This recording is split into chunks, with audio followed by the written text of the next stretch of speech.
There we go. Am I good? Can I say it now? Go. Let's do it. I'm very excited. So the Survivor specialists, Phil and Will, are back. There we go. That is right. We're back. We're back with Jessica Lewis of Survivor Millennials vs. Gen X. So happy to have Jessica here.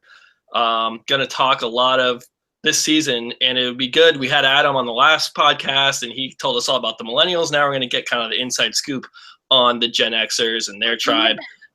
That's right.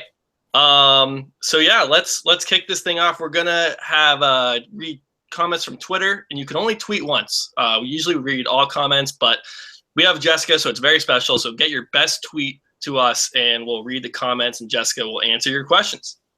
Excellent. Yeah. So this is really exciting because we got to hear all about the Millennial tribe from Adam, the early days at Millennials, but he had no clue what's going on over at Gen X Beach. And so we're really curious what's going on over there. I mean, I feel like that's a great place to start. I mean, at the beginning of the game, Rachel was the first boot, which was your tribe. Yeah. And kind of what was going on there. It was interesting the first couple of days because obviously you watch the show, but then when you're actually out there playing, you don't realize how it's all going to turn out. And they literally do drop you on a beach and that's it. Like there's no instruction, there's nothing. It's just here you are, this is your beach, and you have to acclimate yourself very quickly to the people, your surroundings, and actually surviving. So the first day was really just a matter of kind of getting to know each other, but in a very slow, weird way, because nobody really wanted to, I think, show their hand too quickly. But you also want to get to know as much as you can about people. So I think that we were all just spending a lot of time surviving, but secretly trying to learn about people in a very nice fashion, where you're like, oh, where are you from? What do you do? How many kids do you have? And you're just kind of processing all of this information. And then you find out later that a lot of people were just lying to you about everything. so it's almost like a waste of time because you can't believe anything you're being told. And even when you're being told that information, you're questioning it in the back of your mind too. Like, is this story really legit? So it's an interesting phenomena to like experience and then to watch it play out, because I was one of those people. I wasn't being honest about my profession. So I now, like, in hindsight, think it was really just a waste of time to try to even do that. But it was a good time just to really figure out who was good at what. That was another component of everything. and really just kind of almost find your place amongst this group of people. And I think that's what we were really doing the first couple of days, was really kind of finding our place and figuring out who you were going to mesh with. And I think early on, I knew I was going to mesh with Sunday. And she was kind of who I gravitated towards those first couple of days. And I felt like she and I had a connection because we're mothers, and we really just felt like very similar, I think, in a lot of ways. And that was kind of who I gravitated towards those first couple of days. So then back later. Yeah, so exactly. So then that comes all the way back to Sunday ended up being like your arch nemesis on the island. Yeah, it was like full circle. It's kind of crazy. So you say that you were going out there and you were lying about your profession, and you had that intention, obviously. Were you expecting so many people to go out there and lie about their professions? Because it seemed like the whole Gen X tribe was lying. I know, it was kind of crazy. I expected people to do it, and my intentions for doing so were obviously because I watched enough of Survivor to know that if you go on with a profession that has a preconceived notion to it, that it can negatively affect your game. And so I thought going on and telling people I was an attorney might not bode well for me. So I thought I should pick a profession that's a little less threatening, something that people don't have so many preconceived notions about. So I went with photographer. And I understand why Brett did that with his profession. And I understand obviously why Chris did that, because he's the same profession I have. So it's one of those situations where I totally get it, because even though it's your profession, the effect that it can have on your game is huge. And that's one of those things you have to prepare yourself for, because that's a huge part of who I am. I mean, I am a lawyer and that's what I do. And to then have to go out there and take that part of me and set it aside was really, really difficult, because you have to remind yourself all the time, don't slip up, don't say something you're not supposed to, be careful what you talk about. And I would purposefully not focus on other people's professions very much, so they wouldn't talk to me about mine. So it really does affect your gameplay in so many ways. So if I get to play again, it'll be good, because I don't have to worry about that now, because everybody knows. So how much do you know about photography? Like, if you said I'm a photographer and someone's like, oh, I love photography too, could you have backed that up? Actually, I could, because I worked at a photography, I worked at 2 photography studios. I worked at one professional photography studio where and I say professional because we developed our own pictures and our own, we developed the film, took the photos with a Nikon, very nice camera. And then I also worked at Sears Portrait Studio, where I had that experience as well, because it was a different type of photography. You've seen, Sears Portrait Studio types of photography. So it was, so that I did have a backstory. I did actually do weddings, and I did actually work in the field for quite a few years. So I could talk about it, and I had developed film, and I developed photos, and I'd actually won some awards. So I was like, okay, at least I do have a backstory that I can talk about if needs be. Unlike Brett, who just threw it out there. I know, and it was so crazy, because let me tell you this. When I found out that he was a mortician, I was like, wait a second. He is, hands down, one of the funniest people I've ever met. And to hear him talk about that being his profession, but then see him being so funny and so outgoing, it really didn't jive. So I was really confused about that. And I thought maybe it was a coping mechanism for him, because he was dealing with dead people, that he would then want to be really funny when he was with the living. But it was very interesting to see that. I thought that was funny, because I actually worked at a funeral home, and the people I worked for were very much like what we saw of Brett on TV. So I would have completely bought it. They almost get such a morbid personality where it just doesn't matter, and they just laugh about everything because life's too short and they're just seeing dead people all the time. So I would have bought it. I really would have.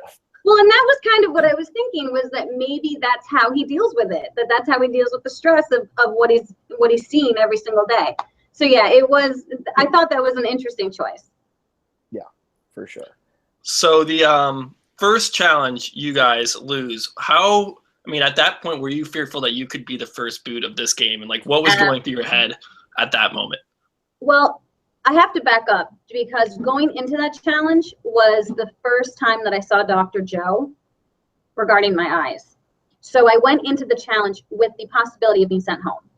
The producers that had seen me had no idea what Dr. Joe was going to say. They were very unsure as to what was going to happen to me, and had basically told me point blank, we don't know what's going to happen. We've never had this situation before. They had almost cordoned me off from everybody. I wasn't allowed to touch anyone. No one could share my water, my food. When people were dealing with me, they were literally wearing rubber gloves. When the producers would oh my gosh, rubber gloves. So they had no idea if I was contagious. And so I went into that with this huge, just heaviness, because I was so worried I was going to get sent home. And I was the last one to go and see Dr. Joe, because they wanted Dr. Joe to get through everybody else first. And then when I went in, obviously the rubber gloves were being worn, and he checked me out, and the only thing I asked him was, am I staying in the game? And he said yes. And it was just this huge relief. Once that happened, I was like, okay, I got this. I don't care what happens. I'm staying in the game. They're not sending me home. So that was what I went into that challenge with. And I was so relieved once that was passed. Then it was a matter of, all right, now we have to win, so we don't have to go to tribal council first. Obviously, that didn't happen. But I think at that point, we were still kind of a hodgepodge mess a little bit, with just figuring out how to best approach a challenge. And when we were talking about who was going to do what, there was a whole lot of talking over each other, and there wasn't really a clear plan. And I think we learned from that the next time we have to go in with a clear plan, and one person really needs to determine who's going to do what, as opposed to everybody kind of jumping in and saying, I'm going to do this, I'm going to do that, and I want to do this. I think that was where our downfall really was. Well, it ended up working out in the next challenge. What I'm curious about what you just said is Dr. Joe checked everyone out. Was he only checking people out because you had pink eye, or does he always check everybody out before every challenge? No, checks everybody out. Yeah, to make sure everybody's doing okay. Yeah. And I don't know how much of this I'm supposed to talk about. I understand. But yeah, Dr. Joe he's there to make sure that we are physically okay, that if anyone's having a strange ailment or an issue, you know, Dr. Joe is there with his team, and they are a wonderful group of people. In my particular situation, it was a little more serious just because they didn't know what my situation was, if I was contagious or not. So it was nice when he cleared me to stay in the game.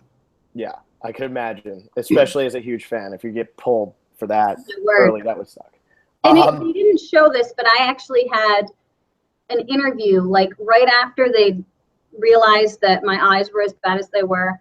I had a confessional, and I was crying. I was a mess because I was like, they're going to send me home, and I didn't know what was going to happen. And I was so absolutely devastated.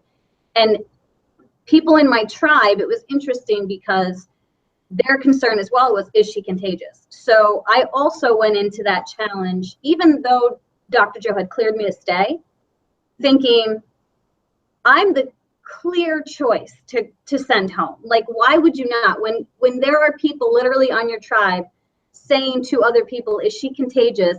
And they're saying, well, she's not contagious, but don't share her water, don't eat her food, she has to use her own bowl, and they're using rubber gloves to deal with me.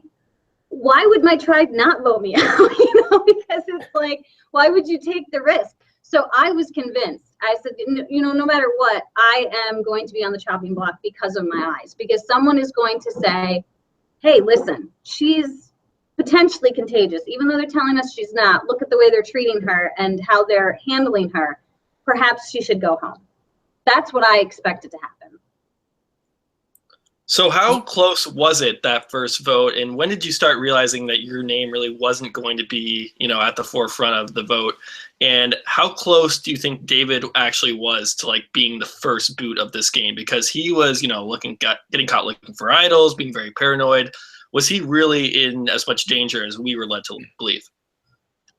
I don't think so. And the reason I don't think he was because there seemed to be a pretty quick realization that David would go along with what we needed him to do, because he was so paranoid and because he was so worried about it, that it seemed to be rather quick for him to then jump on board with us, as opposed to someone like Rachel, who when we were talking to her, we weren't really sure where she was coming from, and we weren't really sure what her intentions were going to be moving forward. She was also very paranoid, which they didn't show very much of. I know at one point she got in my face and was very curious as to what David was doing and where David was, and have you seen David? And I was a little taken aback, and it wasn't my turn to watch him. So I mean, we were all like building the shelter and weaving palm fronds, and she was disappearing quite a bit, and so she was rather paranoid as well. You just didn't see that as much. And so I think the way that we were approaching it was, out of those two individuals, who do we think we can rein in? And we thought we could rein David in, but we weren't sure about Rachel. Got it. So then with Rachel and Paul, I know they showed a couple scenes of the two of them. Was Rachel really the one who was kind of pushing Paul's buttons, or was Paul just that loud? Because we know he was a loud guy. But was he that loud, or was Rachel really the one pushing the buttons? Well, I think it's strange because Paul is a great guy, and Paul is very, I'm trying to think of the best word to describe him. He was a father figure in a lot of ways, and really wanting to kind of take care of the tribe. But I think in doing so, he rubbed people the wrong way sometimes, just because he was so interested in kind of taking on that leadership role.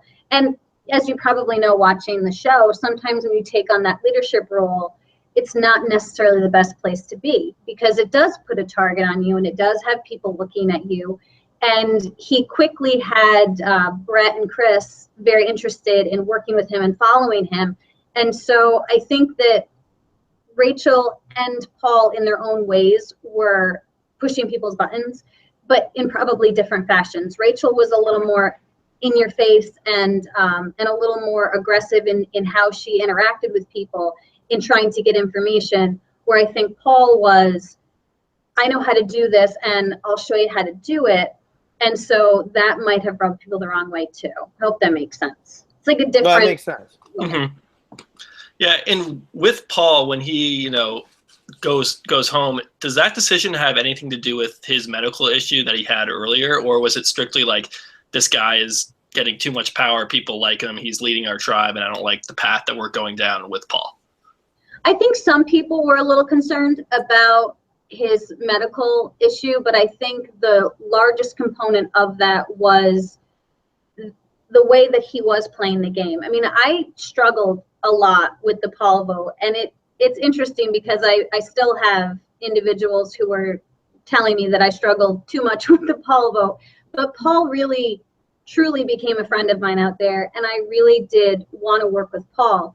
But I was so worried about Paul's relationship with Brett and with Chris, and I saw how close they had become. And one thing that, they only showed it once, that conversation between Paul and I, where I mentioned the All Guys Alliance, but that wasn't the only conversation he had with me about that. He was the one who actually had brought it up to me first and said point blank, if the guys want to go all guys, I'm going to tell you good luck, kid, and pat you on the back. And that to me was shocking. And that showed me where his true allegiance really was. Even though Paul told me, I want to play this game with you, I knew that three was not going to break up. And I knew that Chris and Brett were seeing Paul as a great person to bring along with them, because if all of the attention is on Paul, it's not going to be on Chris and Brett. And so that was a very dangerous three. And so my concern with Paul, and I think a lot of people's concerns with Paul, was that he was such a force when he was out there, and he was someone that people were kind of following and wanting to work with, that down the line, breaking that up was going to be almost impossible. And so I think that's why we really ended up focusing on Paul. And I was focusing on Paul really because I was thinking long term. And in my mind, I thought, well, if Sunday and Lucy and I stay strong, then we can run the game and we don't need to worry about those three. Then everyone is going to have to worry about us three. Unfortunately, that's not what played out, Yeah. but that's where my mind was. And that was going to be my question. Do you almost regret that Paul vote, or were you just completely shocked at how fast it all fell apart right after? I was actually really shocked, because it's one of those situations where you think, okay, now I see, you have a course that you want to kind of set yourself on, and you make a plan. And we went through, Paul vote happened, everything was great. And then it all fell apart extremely quickly, because I didn't expect Sunday to give up on me in the manner that she did. And that was the part of it that I think was so devastating, was just that I really thought I had Sunday and that she and I would be solid. But then, unfortunately, that's not what happened. And I think if Sunday had stayed strong and stood by me and not gravitated back to Chris and Brett, we would have been absolutely fine. There wouldn't have been any issue. Lucy wouldn't have decided to start telling people to vote me out. And I think that it would have changed the course of the game for the three of us.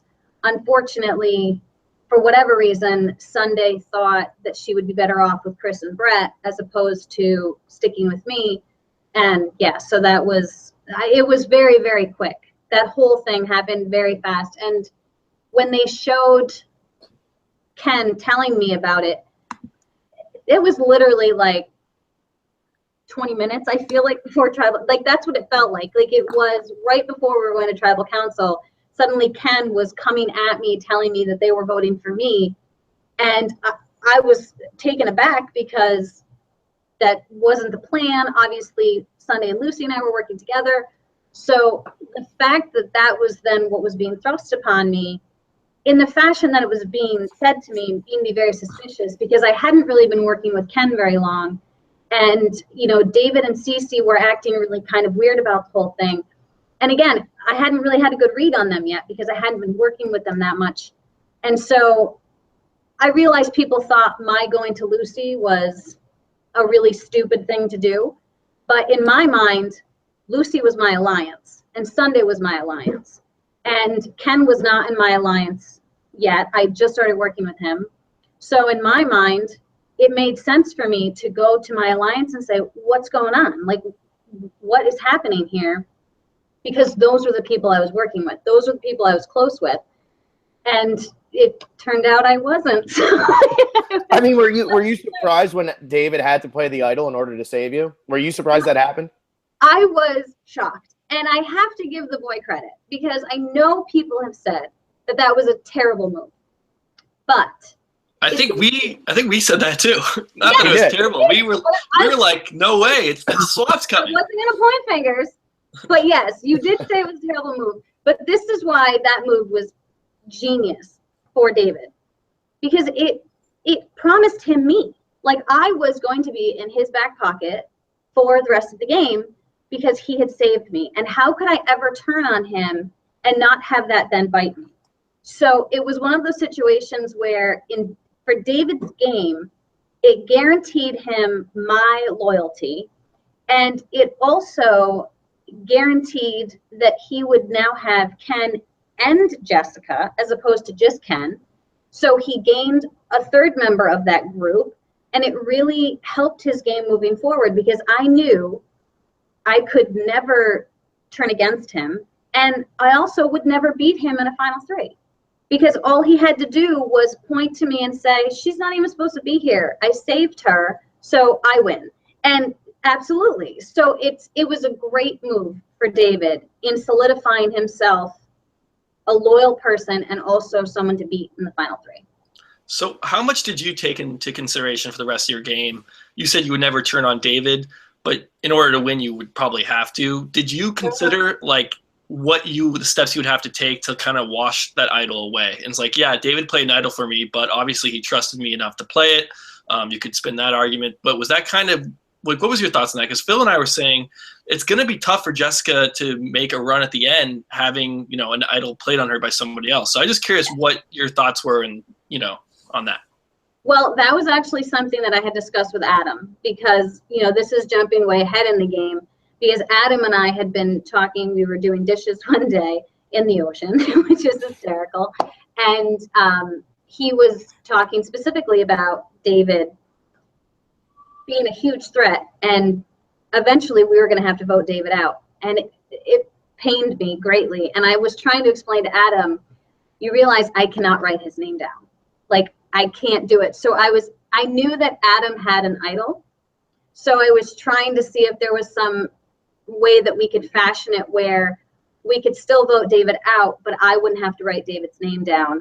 But in order to make it appear as if I wasn't turning on David, but then also still have David not be in the game, Adam wasn't really sold on the idea. Yeah, it's pretty tough to do, and you get a lot, you know, you don't get the blame for it.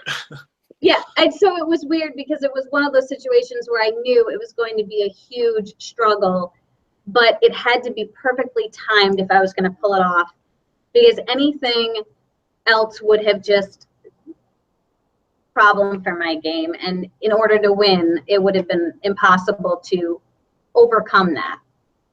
I was trying to process it though. Yeah, and I think that was what we had said right after that happened. We were like, oh man, how can Jessica possibly win this game now? David just played an idol for her. Really, she shouldn't be in the game right now. She completely missed that. How much is Gen X going to hold this over her head? But then when Adam was talking to us, he said it was actually a toss-up that you could beat him. Why do you think you were actually able to turn it around? And were you able to turn it around that much? Where, like, if you're sitting in the final three against, like, Adam and Ken, do you think – I mean, I know a lot of game was still left, but – right. Like, you really would have had a good argument there. Well, it's interesting because when you're playing the game, you don't necessarily realize how you're playing the game and how you're being perceived. Like, you think you're doing okay, or you think you're not doing okay. And it wasn't until this sounds so strange, but it wasn't really until that I got to Ponderosa and more people kept coming into Ponderosa and they kept telling me, you were totally going to win if you made the final 3. And I was like, I was livid. And I think it's just because I did manage to take a really horrible situation, like almost getting voted out and getting saved by an idol, and make it work for me. And I made it work for me because I utilized the people that saved me. I mean, I utilized David and I got Ken back in my corner. And then those were the people that I really used moving forward to better my situation in the game. And I think the swap couldn't have come at a better time, because once the swap happened, I had Ken, which was fantastic. And he was the perfect person for me to end up with other than David. And the fact that I could then utilize Ken to get at him, it was this whole, it just worked out really, really well. And I think that I took the situation that could have been completely dire and awful and just used it to actually change my game in a different direction, but make it work. And ultimately that's what ended up happening, was that I took relationships that were really, really bad, and the ones that coming from Gen X, and managed to take those other individuals who weren't necessarily playing the game with me and then play the game with them. So it turned out, it worked out really nicely. And I don't think anyone was really looking at the fact that I was saved as a bad thing anymore, which was great. So, I mean, yeah, it's good that the swap happened that way for you. And I'm just curious, because when Phil and I were talking about David's Idol, the reason we didn't like the move as much is because we thought the swap was coming, fans watching it. Out there, were you kind of preparing yourself for a swap, or do you think a swap was like on the horizon at all? Or were you still playing with the mentality, okay, it's a theme season, Millennials versus Gen X, they might hold this thing out, and there might not be a swap? I didn't think there would be a swap yet. But when we got to the challenge that day, and it was right after all of the craziness of me almost going home, the challenge looked a little sparse, which I thought was strange. We were walking in, and then we realized that, the swap was coming. I couldn't hide. I mean, as you've seen, I have a very expressive face when I'm playing the game. And I think I was the first one that Jeff looked at and went, Jessica, you seem a little taken aback right now. Or, he commented on, and in my mind, I was like thanking the Survivor gods for the swap, because I knew, I'm like, this could be perfect, or it could be really, really bad right now. It was going to go one of two directions for me. And it turned out to be really, really perfect. So I was like, because at that moment, if I had stayed in Gen X, I think my game probably would have come to an end, just because even though I had Ken and even though I had David, there was other people that were not interested in playing that game with me. And so I think it would have been really, really uncomfortable and hard to move forward. And where was CeCe in all of this while this was going on? Would she have sided with you, Ken and David? Because I know they kind of made it seem like it was surprising when David voted out CeCe, and sided with Chris instead. Was CeCe really on your side, or was like her and Ken just kind of like a little bit of outcasts that just kind of bonded together quicker? CeCe was interesting because I think she really, she had approached me about, a girl thing. She had talked to me about a girl thing. But I think CeCe's problem in the game was she became very close with Rachel very quickly, and kind of almost disassociated herself with a lot of the other tribe because she was very close with Rachel. And that, I think, created an uncomfortableness. CeCe was hilarious, and she was so much fun. I mean, that first night when we were in the torrential rain and freezing and waiting for a cyclone, I mean, it was terrible. She was so much fun getting through that night because she really had a great personality, and she made me laugh a lot. But she bonded, I think, that night with Rachel, and once she bonded with Rachel, I think it was hard for her to kind of get away from that. And she was almost like an outcast, like Ken had been. And I think she might have, but I think she also might have been upset with me because obviously I wrote her name down. And I wrote her name down because I was being told by Brett and Chris and Sunday and Lucy that we were all voting for CeCe. So that was why I wrote her name down. But she took that personally, I think. And so that might have been a hurdle for her to get over, because she had tried to help me and I didn't listen. So that might have been tough. Okay. And then, yeah, because I know when we were watching the pregame stuff, when we did one of our little fantasy games that we did, Will had picked CeCe as a winner pick, and we were both very high on CeCe. And then once the show started, it just seemed like she could not get in at all, like no matter what she did. And yeah, and then she kind of went out like it wasn't like nearly as exciting as your out, but you know, it was kind of like a very quick thing. There's still rocks for her.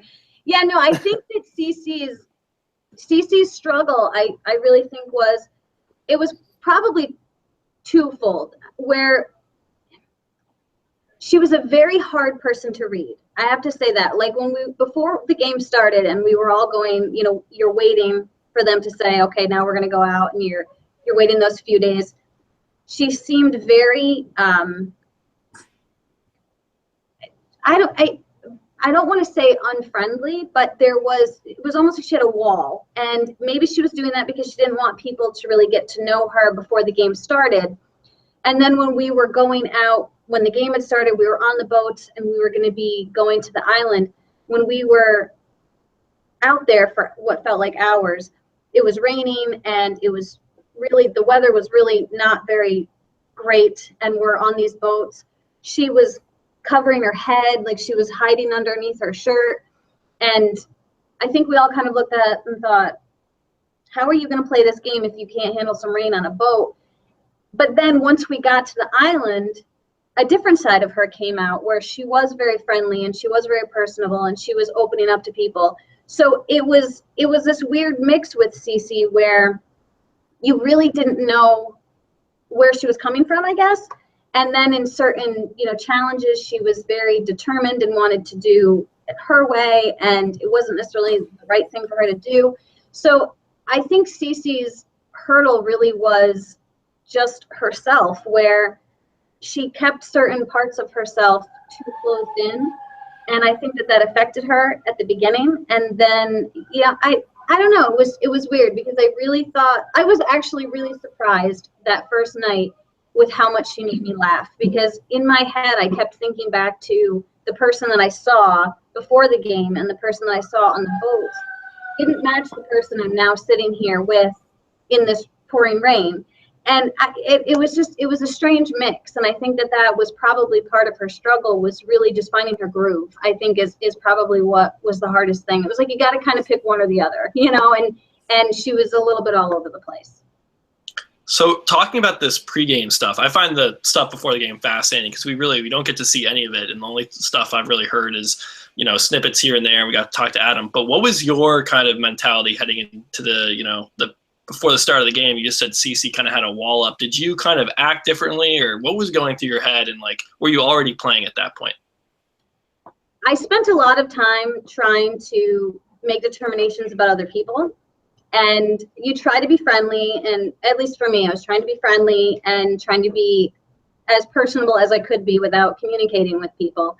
But I think I spent a lot of time in my own head just mentally preparing myself for what was to come, and looking at the people around me and sizing them up, if you will, you know, with looking at what do I think about this person, and how do I think they're going to play the game, and how old do I think they are, and what do I think they do for a living, and just really trying to figure people out before you know them. And then you find out whether or not you were close at all, or if you were completely wrong once the game starts. But mentally, you spend so much time really with yourself leading up to the game that it's an interesting mix of emotions, because you really, really, really want to talk to these people, but you can't, you know, and you really, really want to know about them, but you have to guess. So you just, yeah, I mean, I think I just spent a lot of time really kind of focusing on myself, but then also just trying to figure out other people, and not really, I didn't put on a front. I didn't pretend to be anything I wasn't. I was just me there, but I don't know. It really wasn't anything spectacular. You know? Well, okay, but you size all these people up. You say you're sitting there, you're sizing everybody up. And then it comes out and they say, okay, we're going to separate onto two mats. And you find out it's millennials versus Gen X. Were you happy that you were going to be with all the older people, or would you have liked to have mixed it up? I think it was weird because I had kind of guessed it was going to be an age thing. I was trying to guess people's ages, and I realized there was a lot of young people, and I thought there was a lot of older people. So I had guessed that there might be an age divide. And overall, I was really quite pleased with the group that I ended up with, because honestly, the people that I was most unsure of, or the people that I was most concerned about, I think were on the millennial tribe. Just my initial going into, you know, my game and what I had seen and what I had determined about people ahead of time, that was, I think, the people I was most concerned with were on the millennial tribe. So which people were those? Mari.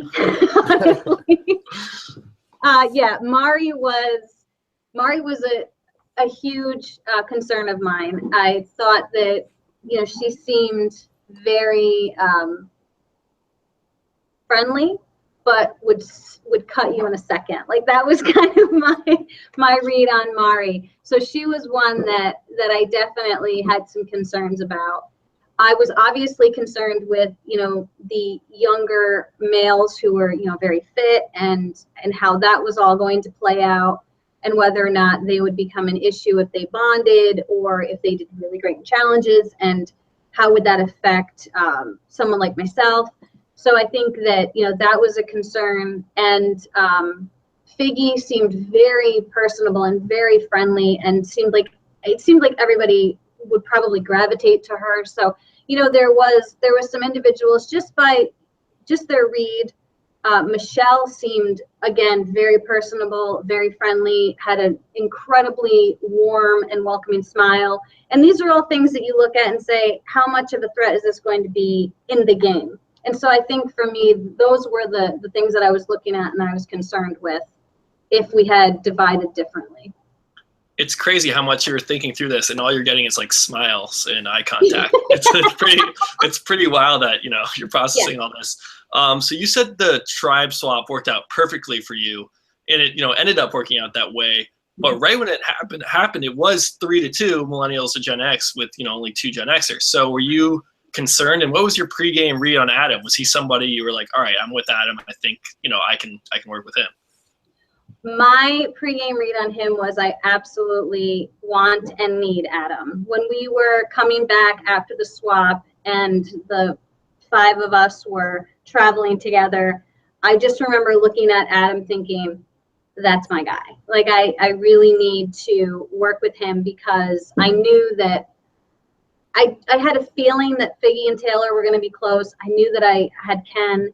So I thought Adam's my guy. He's going to be the one that's in the middle. And it was interesting because he and I immediately gravitated to each other. Like, we got back to the beach and we were kind of getting acclimated, getting to know each other, setting things up, you know, introducing each other. And eventually Adam was like, you know, anyone want to go in the water? And I went and we must have spent 45 minutes just talking. He and I, like, almost immediately. And he was like, I want to work with you. And I was like, I want to work with you. And so it worked out so well because we just had such a good read on each other right from the start. And I think that, you know, that swap really was a great moment for me, because then I realized, okay, I've got Adam. Now I need to get Adam with Ken and have the 3 of us work together, as opposed to Ken and Figgy and Taylor and Jessica, or I'm sorry, you know, Taylor and Figgy and Adam and Jessica. So yeah, so I was very, very happy with that. Yeah, and we thought it was interesting because at the time we were like, why are they booting Ken? Like, why are they gunning for Ken here? And then when Adam said to us, like, no, I was like, I wanted to work with Jessica. Ken wouldn't even talk to me. I thought that was really interesting because on such a small tribe, you would think you'd want to keep Ken, like, no matter what, because he's good at challenges. But it really seemed like if you did not convince Ken to go and talk to Adam, Ken was going to be gone that week. Yeah, I had to work really, really hard talking to Adam and convincing Adam that you want to keep Ken. And because he said to me right away, Figgy and Taylor were good, you know, we should work with them, you and I will work with them. And I said, absolutely not. I'm not voting Ken out. Ken is staying. And I really had to make Adam understand why Ken was a necessary component of the game moving forward, not only for challenges, but for the game as well. He was, you know, Ken is a survivor in so many senses of the word. And I mean, that guy was going to help us thrive and was going to help our game, because I knew Ken was with me 100%. So I had to convince Adam, you want to keep Ken around, and the three of us will work together. And so it was interesting. I was at least relieved that they weren't looking at me. You know, that was great. It was like, okay, it's not me. But then I had to work my magic on Adam. And once I did that, then I had to work my magic with Ken. And I never told Ken that Adam wanted to vote him out, because I knew that that would not bode well with Ken, and Ken would probably not take it very well. So instead, I just told Ken, like, this is what you got to do. Go make nice with Adam, you know, talk to him, because we got to have him work with us. And I never once told Ken that Adam wants to vote you out, because I wanted Ken to feel like he was safe and he just needed to go and make friends with Adam. So it worked out extremely well. I was very, very happy. And when we were at that tribal council, there was still, you know, we were hoping Adam was being truthful with us and wanted to work with us. And he said something to the effect of, one person is going to leave tonight very upset, and one person is going to go back to camp extremely angry. And when he said that, I knew he was with us, because I thought, okay, we know that Figgy and Taylor are a couple at this point, so that makes sense that one would be really upset and one would be really angry. And so I felt good then once we were voting, because I knew, I'm like, Adam's with us. Okay, and then after this vote happens and Figgy goes home, is it just like the worst editing fake out attempt of all time? There's the champagne, by the way. She does have the champagne and salt and vinegar chips, everybody. She does have it. Here, we'll show them. It's not the brand that I normally eat, but Lay's are still very good, but Kettle brand chips are so much better. Although Lay's, I love you too. I'm just saying, I'm not plugging anything, but that's the brand I have this evening. So. And that's our first sponsor. We're now sponsored by Lay's. And Kettle chips too. I mean, Kettle chips got the better of them, I think. That's what I happen to have in my office. Perfect. That's funny. So then they attempt to do this move with Figgy. And like Figgy goes and they attempt to show you as like kind of being open to Taylor. This can be quick. Was that just like one of the worst editing try to fake us out ever? Were you ever considering Taylor? I wasn't, but what I had to do, because it's again with the editing, everything is interesting, but Figgy and Taylor were trying to convince me that they were voting out Adam, and that Ken and I were working with them. And they were very concerned because Adam had told Figgy and Taylor that we were going to vote out Figgy. And that was before Adam had really like decided he was going to work with Ken and I. So they were very concerned, and it made sense that they were concerned. So they were checking with me and trying to make sure that, like, are you good? Are you with us? Are you with us? And so I just kept telling them, yeah, we're all set. We're fine. You don't need to worry about anything. And it was one of those situations where I was thinking, okay, we're all just lying to each other. Everyone's trying to figure out who's lying to who. And I was just really hoping that they weren't lying to me, because I didn't want to be the one that was going home. So it was this whole weird like facade where, Figgy's telling me the Jessica's got to stay together. And, Taylor's like, we're going to work together and it's going to be great. And we're going to be like power couples and all this. And I was like, yeah, absolutely. Because that's what you have to do when you play the game. You have to try to work your angles, but still try to figure out what's going on behind the scenes. Sounds good. Yeah, I mean, sounds like everyone was just lying all the time, and you guys were totally cool with it. So I think it's not that you're cool with it, but it's a necessary component to that game. And I feel like it was so elevated in our season just because there was so many things going on at every second of that game. There was never a moment of peace and calm where you didn't have to think about what someone was talking about or what someone was doing, because there was always constant gameplay going on and discussions being had. And it was like as soon as someone was out of earshot, there was a discussion going on. And as soon as someone was, over at the well, there was a discussion going on. So it was constant gameplay, and it really became a necessary component. If you wanted to survive in the game, you had to try to take in as much information as possible, and also try to figure out who is completely lying to you at the same time. So it's very difficult, that's for sure. But Ken never told a lie, right? He was honest the whole time. Here comes the truth. Yeah, there's sarcasm there. I mean, I don't know how you could go through Survivor without lying, but when you even went up to talk to somebody, the Lucy boot, like he felt, it honestly seemed like on TV, he was like offended that someone would even question that he was telling the truth. And you were just like trying to check around and see what was going on. And he didn't really, And the thing is with Ken, Ken is, he's one of those individuals who, as far as like the Lucy issue, when he presented that information to me, what you saw on television was the second conversation he had with me about that. It wasn't the first conversation. In the first conversation, he was very aggressive. He was very in my face and was really like, this is what's happening, this is what's happening, they're voting you out. And it wasn't the Ken that I had come to know, where the Ken I had come to know was very calm and very relaxed and kind of collected. And when I saw that, I thought, this is someone who's just panicking, trying to figure out something, trying to play the game. And it struck me as odd. But I think with Ken, did he tell a lie? Of course. Because he had to go along with what, our votes were. He was telling Figgy and Taylor we were going to vote with them. We were actually not going to be voting with them.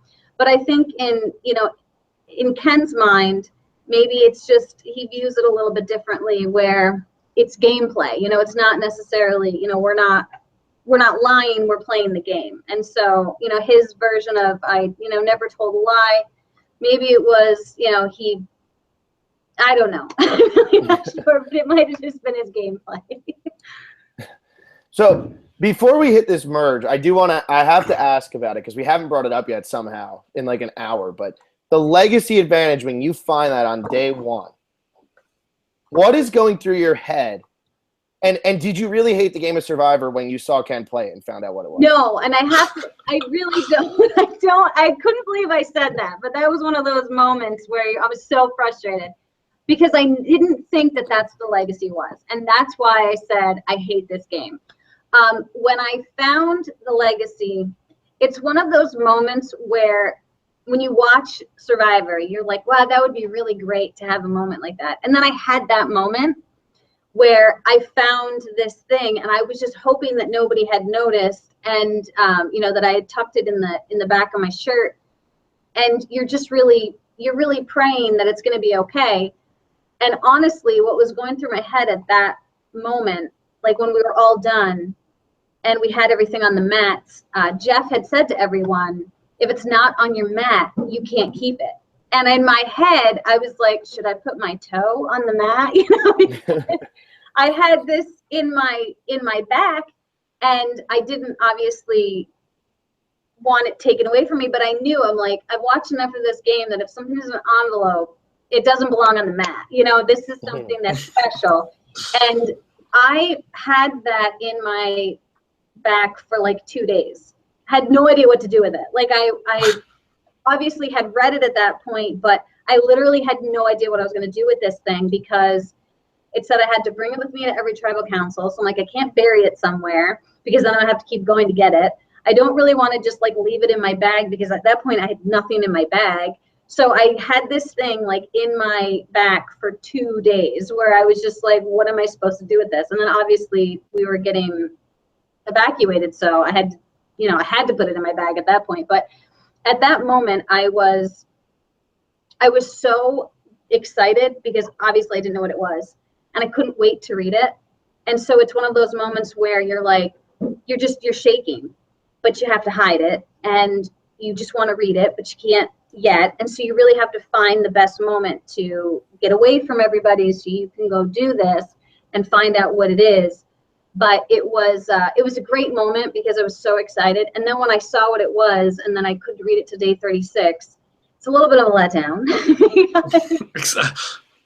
It was a long time coming, but I thought, yeah, I'm going to be here on day 36, so this is going to be great. And then once I saw what it was, I think my reaction to that was, I was just so frustrated because I wanted to be in the game so badly. And obviously I wasn't, and I had been rocked out. And I thought it was going to be like an advantage, like you get to go like try the challenge out and practice it ahead of time. And it's immunity. And I was blown away because it wasn't at all that was never a guess of mine. That was never a guess. And then to see that and know that on day 36, if I had still been there, I could have been safe, regardless of what was going on in the game, just really infuriated me because I really wanted to be the one using that legacy. I really did. And so the whole time you were just thinking it was going to be something else, because an immunity item, we thought the same thing. That was like shocking that it's like this just gets passed down from person to person. And you could, if you would have gotten voted off first, somebody could have gotten that second and been voted off, and then it could have been like the 10th person who got it, and they just get immunity because they just happen to be handed it 10th. Mm-hmm. We were surprised at that. So that never even crossed your mind. Never crossed my mind. My thought was that it was going to be, my number one thought was that it was going to be, you get to go try the challenge out ahead of time. That's what I absolutely thought it was. And then I had a second guess, but now I'm not even remembering what that second guess was. But I thought it was going to be, some type of, you get to go practice the challenge ahead of time. And that would have been awesome, and that would have been a great thing to have on day 36, that you get to go practice this ahead of time. Not once at all did I ever think it was immunity. On day 36 to have immunity like that, never would have guessed it. And so I was absolutely shocked when I saw that. Yeah. And then the night that the rocks happened, which we still haven't gotten to yet, but the night that happened. I was gonna say, it took us a while to bring up the legacy advantage. I think we're an hour in, and we haven't even talked about the rocks yet. I'm still trying to kind of everyone wants to hear. I'm still kind of trying to avoid it for like another minute or two. Just real quick. Go for it. Just real quick. Why did you give it to Ken, and then instead of David or instead of Adam, who you're very tight with, and then it's kind of surprising then at the end that you vote for Adam to win as opposed to Ken, when you had given Ken what ended up being a very huge advantage. What was your process behind that? Well, there was a couple of things going on there. I had promised it to Ken. I knew I needed to get Ken back on my side, and that's why I told him about the legacy and that I had promised it to him, because I knew that would be important to Ken. I knew that in order for me to get Ken back on my side and to want to work with me, I needed to show him some reason to be loyal to me, and the legacy was a perfect way to do that. So I promised it to him, and I learned quickly in this game that your promises mean something and that your loyalty means something. And that was one part that it wasn't shown in my final, little tribal speech, was that I really learned a lot about loyalty. And because Ken had tried to save me, and that Ken had really done so much to help me in that game, that I wanted to stay true to that promise, and I wanted to give it to Ken, because honestly, I did want to see Ken make it to the end. I really thought that, he should make it to the end, but I also knew that if anyone was going to need help getting there, it might be Ken. And it might be Ken because his gameplay wasn't as strong as Adam's, and it wasn't as strong as David's. David and Adam were always thinking 5 moves ahead, and how are they going to get where they need to be, as opposed to Ken, who was playing a really great game, but just not at that speed. And so I thought that would also help him as well. And I knew that, I knew David had saved me. Obviously, David had played the idol for me, but David played the idol for me for his own game. It wasn't necessarily for me. I mean, he really did that because he was going to benefit himself and he was going to benefit his own game. And so I decided that I should stick with the person I told I was going to give it to, and I had promised it to Ken, so I would give it to Ken, as opposed to giving it to David, who, yes, he saved me, 100% absolutely saved me, but he saved me to benefit himself. And so it was a different relationship I had with David. The relationship I had with Ken was more of a genuine friendship. The relationship I had with David was great, but it was more of a strategic gameplay type of relationship. And so my decision really came down to that. The decision that David made, well, it was to save me. It was also to further his own game. And then when I ended up not voting for Ken, and obviously I had a close relationship with Adam, which was not shown through much of this season. Adam and I became extremely close, and my decision to vote for Adam came down to who out of those three played the best strategic game. And as far as I was concerned, Adam had played a fantastic strategic game.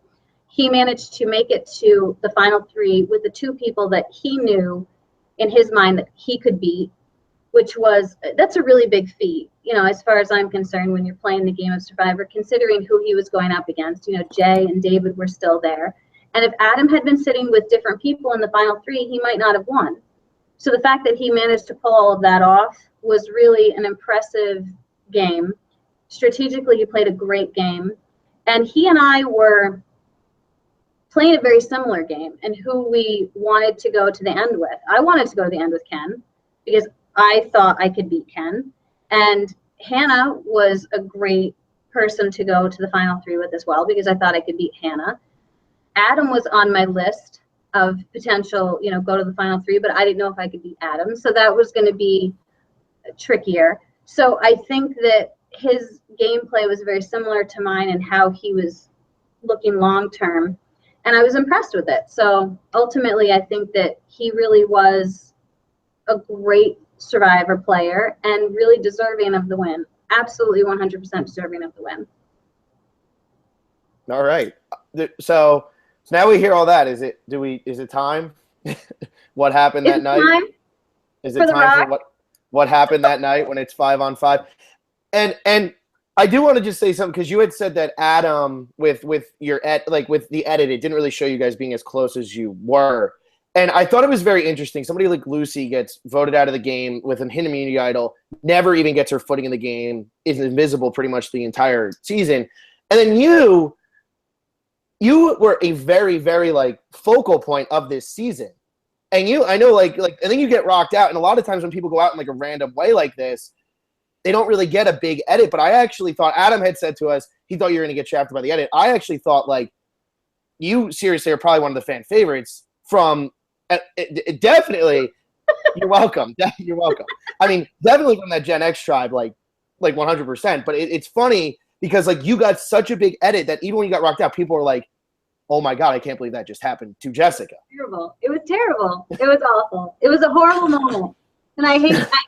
But it's so frustrating because I had said this to a friend of mine just earlier today. When you go in to play the game of Survivor, there are certain things that you can prepare for. And there were certain things I was preparing for. I was physically trying to be more fit and be more strong.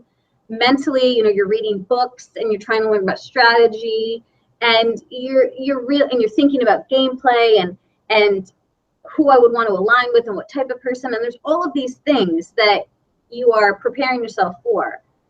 I never prepared myself for rocks because it's not one of those things that you ever believe will happen. And I think that my biggest mistake on that day going into that vote was my focus on Zeke. I spent too much time trying to figure out what Zeke was doing that day instead of really working the numbers. And because I didn't know, I mean, honestly, I went into that tribal council not really knowing what was going to happen because we had people that were a little all over the place and we weren't sure where their loyalties were going to land. And so my my plan was I got to get to Zeke and I got to try to figure out what Zeke is doing, because I knew Zeke was up to something, but he was still pretending that he was in our corner. So I kept going back to Zeke and I kept talking to Zeke.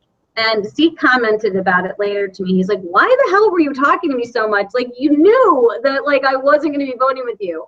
But I wanted to try to figure it out. And I think that was really where I went wrong, because I didn't spend enough time really talking to, you know, Adam and David, like, how is this all going to go down?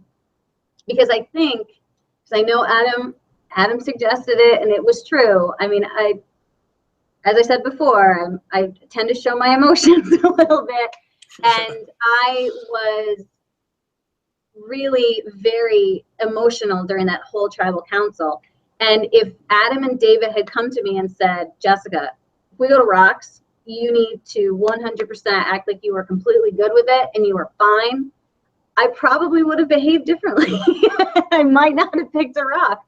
But I think at the same time, though, that moment, and it's weird because you didn't see everything that happened, but we had all gone in with a plan of what we were going to do.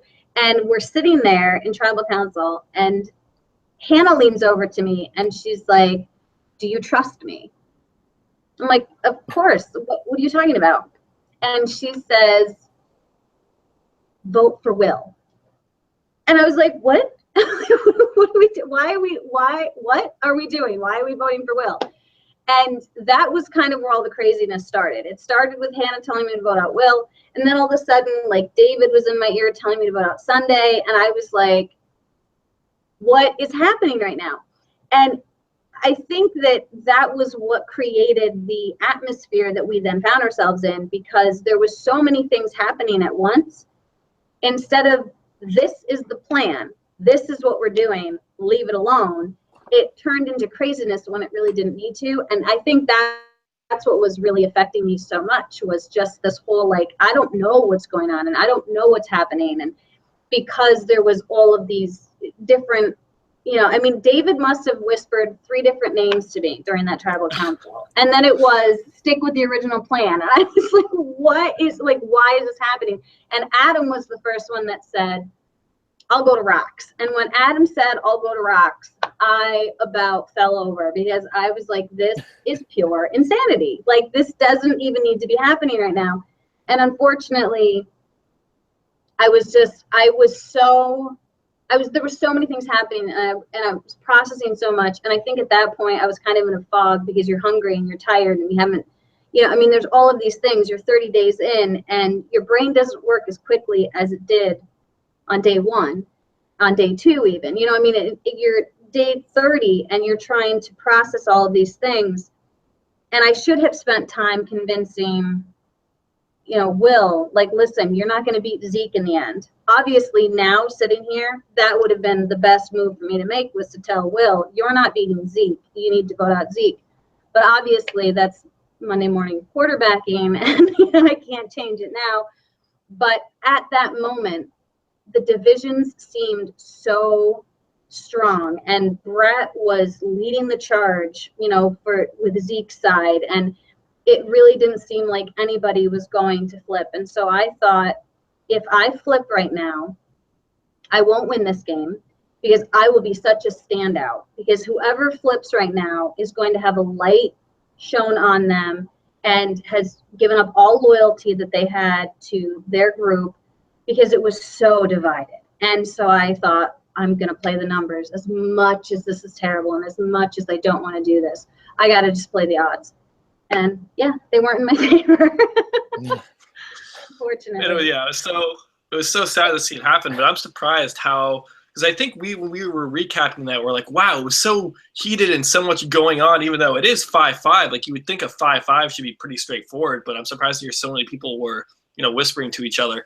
And it's so funny that you said Hannah asked you, do you trust me, vote Will? Because that's exactly what Michelle did to her in the second episode with the mark. Like, Michelle's like, do you trust me? Yes, and I really feel like that, honestly, I believe that is what set the tone for the rest of that tribal council, because if we all, and I said this in my Ponderosa, you know, that we went in there with a plan, and we still did what we had gone in saying we were going to do. So it was like everything else was just like smoke and mirrors and this ruse that didn't need to happen. And I think that if we had avoided that, we might have had a better chance of avoiding rocks, just because it was so unnecessary. If everyone had said, this is what we're doing, and you know, I think that it just got so hectic and it got so crazy that it really affected my ability to, because I didn't know why all of a sudden we were going to vote out Will. Like, it's like, that doesn't make any sense. Like, why all of a sudden we voted him out? And then, you know, Sunday, and it was all of these things. And, you know, and I think David even said to me, like, do you trust me? Just, I'll let you know what's going to, and I was like, what are we, like, this is insane. Like, what are we doing? So yeah, it was unnecessary and unfortunate, because that's where my game ended. Yeah, it's so crazy because, you know, if David's saying vote Sunday, what is that going to do at that stage in the game? I mean, when you guys worried about idols, and then Hannah saying vote Will, like, what is all that chaos going to? I mean, I just wonder what, you know, why they were telling you to vote different ways. I don't know. It just seems... I think that David had a plan going into it. I think that David really was trying to make himself appear to be a very large target in order to get them to vote for him. Because I think that he was going to play he was going to play the idol, but he was going to play it for himself. I mean, that was what David's plan was. That's what happened. But then he changed his mind and switched to Ken. But I think that it was, his plan was to almost, to appear as if this crazy mastermind that was going to upset the other group, and then they were going to want to vote for him. I think that's what his plan was. I'm not sure, but I think that's what it was. Hannah's plan, I have no idea. Like, I'm not sure where the Will thing came from. I really don't know why all of a sudden she was telling me to vote for Will. And the seating arrangements didn't work out very well that night either, I don't think, just because of where everybody was. I mean, we were really very divided, and maybe they did that on purpose. I don't know. But, you know, we kind of had one faction over here, and we had one group over here. You know, and it was just, all of it was very traumatic. A bad experience. And if the seating arrangement had been different, maybe you wouldn't have drawn the rock. Right? If I hadn't picked first, I mean, there's so many things. Either you, in a situation like that, you want to go first or you want to go last, right? Because I think your odds are, obviously, by the time you get to the end, they're decided for you. And the first one, you get 6 to choose from. But yeah, I picked the wrong one. I mean, yeah, what was it? Tyson in Blood vs. Water. They gave him the bag. He said, no, I'll leave it up to fate. And then he ends up winning the game. I don't know if that was on the rock draw, if that was when they were swapping tribes, but he said, no, I don't want to go till last. So well, who knows? Honestly, Will asked to go last. Will did say he wanted to go last. So he had. I don't think it actually affects anything. I could be wrong, but I'm thinking the same probability is for each person. Yeah, but think about it this way. Because I picked first and got the black rock, the rest of them were in a really great position. That's right, but that's only because you picked that rock. Stay in the game because I went first and picked that rock. Oh, so crazy. That was a horrible moment. Horrible. Well, I'm glad you're laughing about this, and it seems like, you know, you've had a lot of time to think about it, and I mean, are you over it right now? I mean, it seems like you're kind of, it's good with it. Situations where I made the right decision. I just picked the wrong rock. I mean, that's really what it boils down to. If I had known going into it, obviously I would have put on a brave face and I'll go to rocks and we can do this. But I didn't know going into it that that's ultimately what was going to happen. But I think that the decision I made was right, because here's the situation. If I had flipped and voted out Hannah, then my group is down to 4. They're a strong 5, and now I have to go back and explain my game and try to justify what I did and tell the people that I've been loyal to the entire time, oh, well, this is why I did what I did, and try to convince the other people that I'm not a turncoat. And and then try to win a game when that was such a huge moment and it showed such a divide. And I think Will is a perfect example of what was going to happen when he did flip, because he flipped the next vote and then he got voted out. Mm-hmm. It wasn't a game that was respecting flippers. It really wasn't. And I knew that if I had flipped, my game moving forward would have been a struggle. And it would have been extremely hard to maintain any loyalty, and it would have been impossible to win. So I made the right choice. I just picked the wrong rock. And so I've accepted that and realized that, you know what? I never got voted out of Survivor, technically, because I got saved that first time. So, and then I picked the rock. So, I mean, all in all, like I really, you know, I can't complain about any of it. It was an epic moment. Obviously, it was a huge, you know, Survivor moment. It was the, you know, best episode of 2016. So I guess that works too. But yeah, I mean, it's one of those situations where my husband had actually said to me, he's like, you know, Jessica, he said, no one's really going to remember who got voted out, you know, 8th, or who got voted out, you know, 11th. He's like, but they will remember who got the Black Rock. Still have the rock, like, because your Craigslist post was amazing. Your Craigslist post was absolutely hilarious. Thanks. I had to do something funny, and I had been kind of planning. I knew it was coming, obviously, and people didn't know what had happened. And I was like, I need to do something to show the world that I'm not bitter.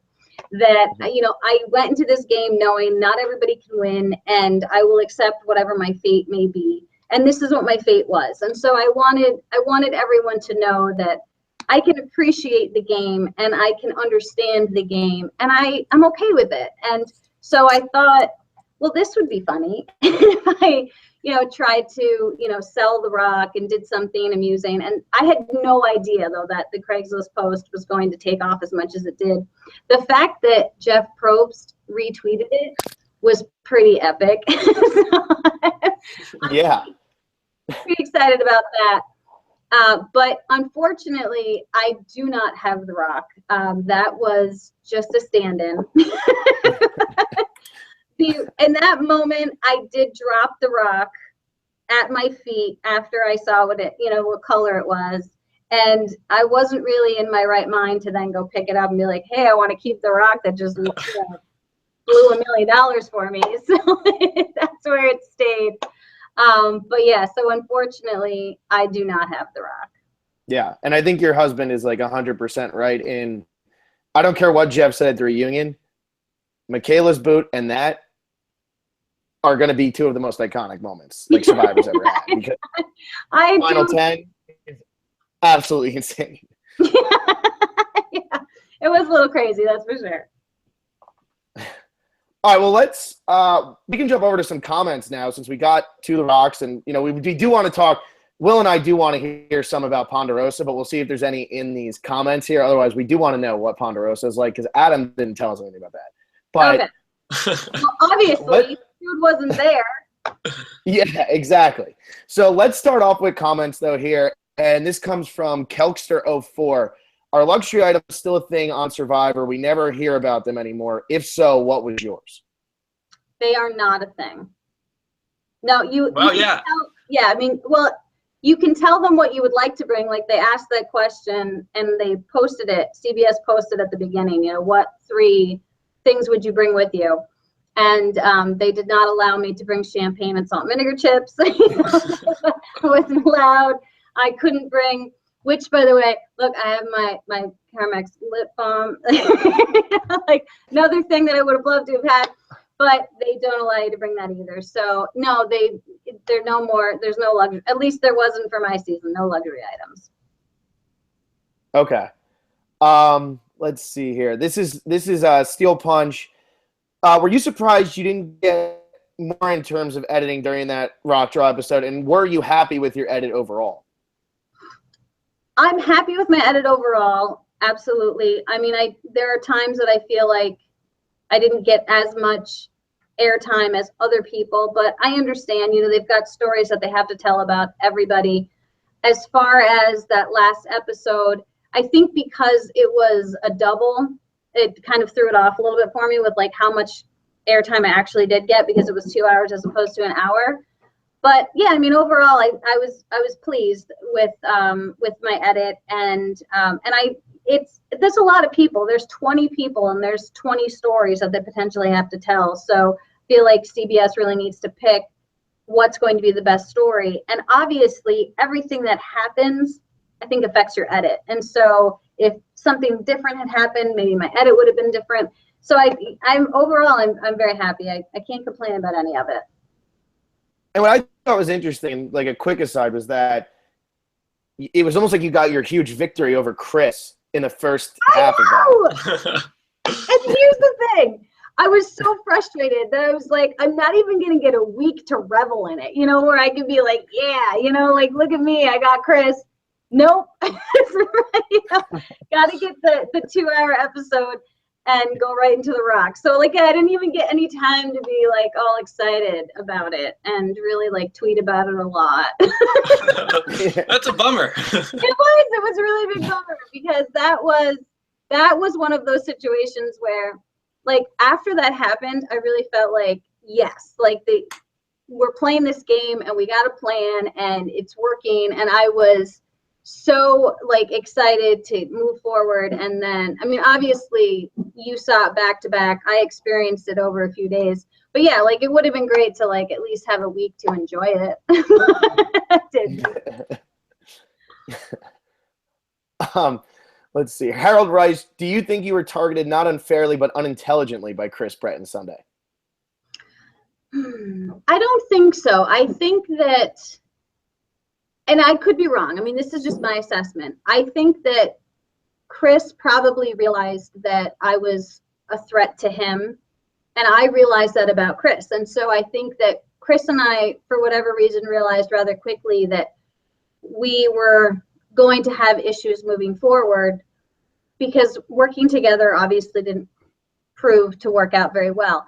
But I think that Brett and Chris and Sunday, my goal when we merged was that we were going to be able to come back together. And my plan for coming back together was relying on Sunday. I really wanted Sunday to utilize her time with Brett to fix the relationship I had with him. And that's what I was expecting her to do.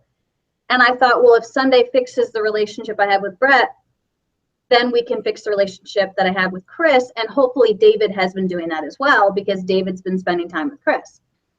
When we got back, when we merged and I talked to Sunday, her immediate response to me was, no, I didn't talk to Brett about it at all.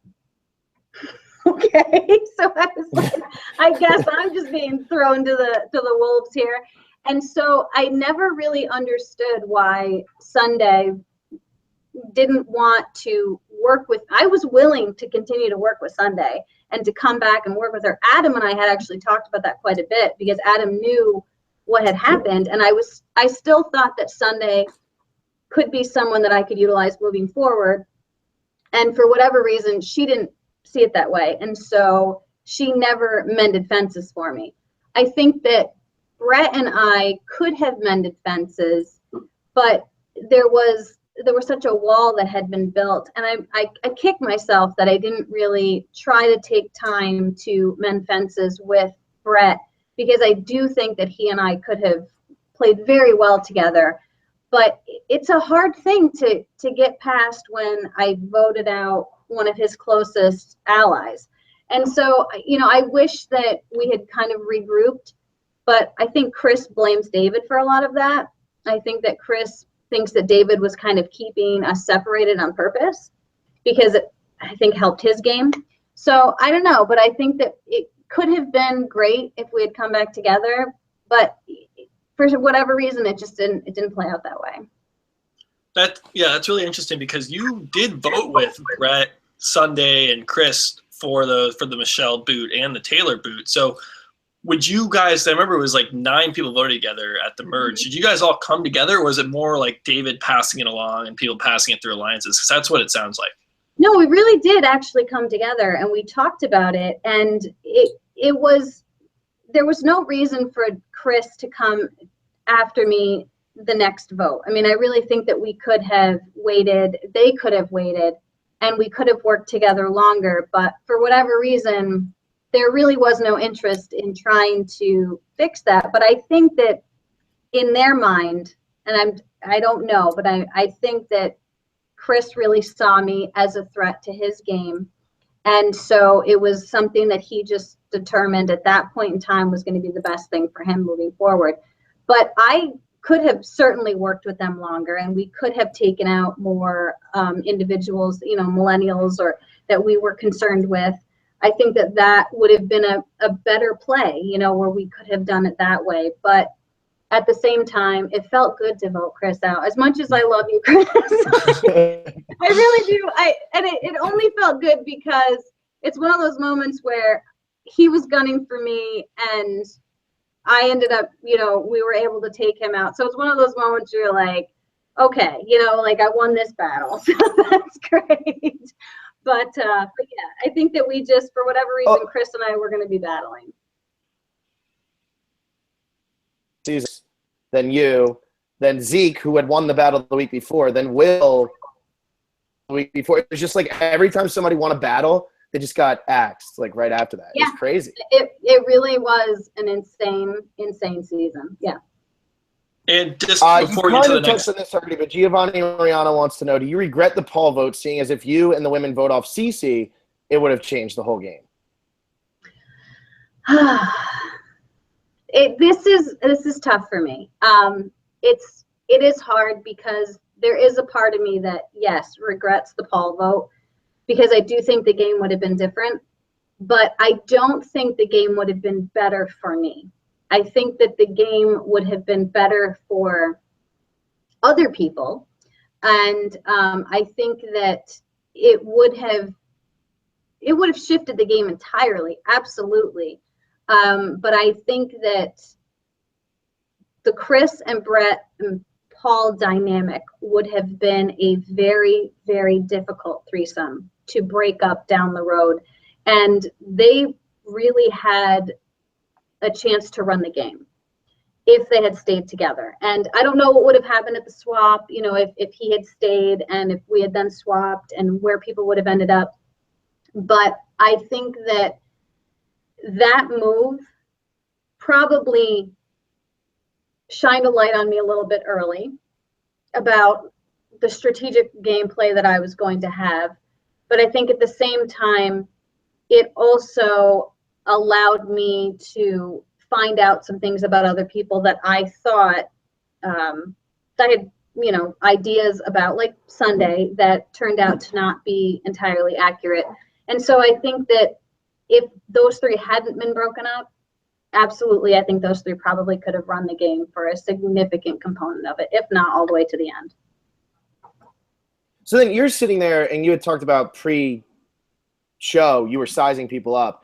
Were you surprised that you wanted to vote out Paul so early?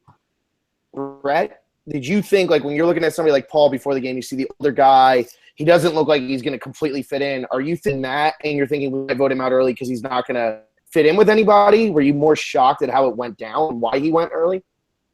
I had really wanted to play with him. I mean, we seemed to click, and he seemed like a very personable individual. But I think that it was one of those situations where he was having an effect on other people in the tribe, and it wasn't necessarily a positive effect. And that was a concern for me moving forward. But I really do think that his relationship with Brett and Chris, he might not have realized was as obvious as it was. He and I, you know, he thought that he was very close with me, and I thought that I was close with him. But he was also very vocal about how close he was with Brett and with Chris. And that's a very dangerous thing. When you have a strong three, I know I've said this like 5 times already during this podcast, when you have a strong three, that is a very, very, very scary prospect in this game.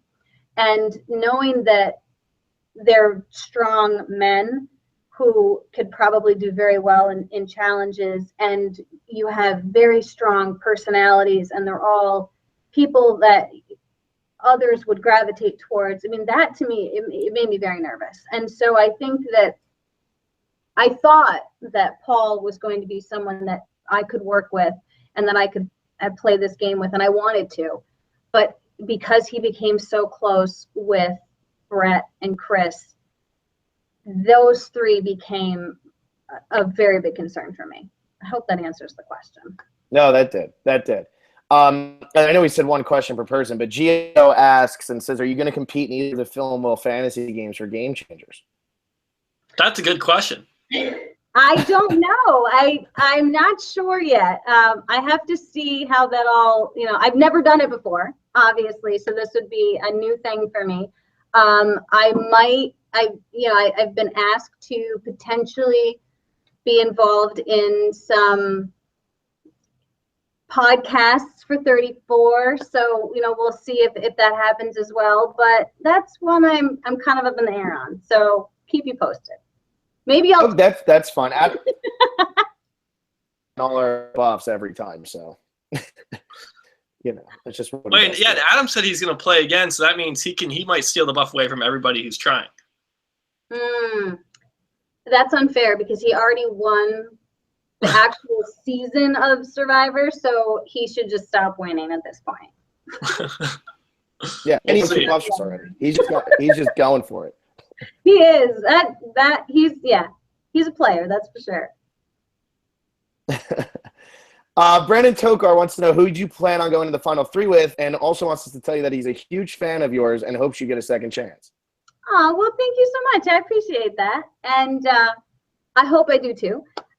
My three would have been, I think, Ken and Hannah would have been my top choice. Adam was in the running as well, depending upon where things fell. Obviously, if I had flipped and voted out Hannah, she no longer would have been available, but that didn't happen. So I think that Ken and Hannah probably would have been my go-to. I think so, yeah. That would have been my choice there. Okay. Gamer Girl wants to know, since she's so strangely obsessed with invisible edits, what was Lucy really like? And I think this is something a lot of people want to know. That's a good question. Lucy was, she was a little intimidating, just the way that she presented herself. She was a strong individual, and I spent some time chatting with her, but she was seemed very set in her ways, and was obviously trying to think the best word. She's a very strong woman, and definitely was very interested in taking care of the tribe. She was the cook. She made a lot of our food. She was definitely concerned with making sure that everybody had eaten and everyone had enough to eat. But yeah, she was strong. I mean, she was a strong woman in both, I think, the way she presented herself and the way that she carried herself. And I would say she was intimidating, just because she's a presence, and you see that about her right away, and you see that in her mannerisms, and you see that in the way that she talks to people. And I think that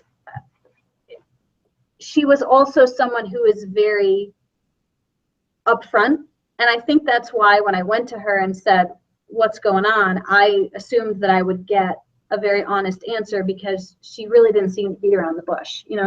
She would tell you what she thought. And so I thought that she was someone that I could rely on, and unfortunately she had other plans. So if David doesn't play the idol for you, do you think Lucy could have went a lot further? I know this is like impossible to project. Did she have the relationships to go a lot further in the game, or do you think that she would have been one of a target really quickly? Yeah, I know the swap came, but I don't. It's hard, because even in the six, in the six of us that were playing together, Lucy it was weird, because she seemed to be kind of the sixth out of the six, but then she and Chris got really close. So I'm not really sure where she would have ended up falling as far as the game is concerned. I think she probably would have had a hard time with the millennials because she was very matter of fact about a lot of things and probably wouldn't have handled a lot of situations with the millennials very well as far as some of the things Taylor might have done. So I think that might have been a struggle for her moving forward in the game. Okay. Let's see here. Gamer Girl asks, is David a hero or a villain? Do you think David is a hero or a villain? Wow, that's a very, you got to answer that one way. I would have called him a hero. It'd be very gutsy to go and call him a villain right away. Yeah, and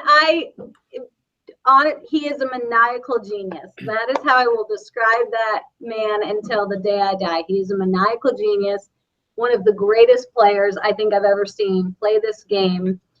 The scene where everyone is sleeping and they pan over and he's the only one awake, like standing by the fire, like, planning his, Jay's demise. It was just such a beautiful moment. So for me, like, that is the pinnacle of who David is, was that moment by the fire.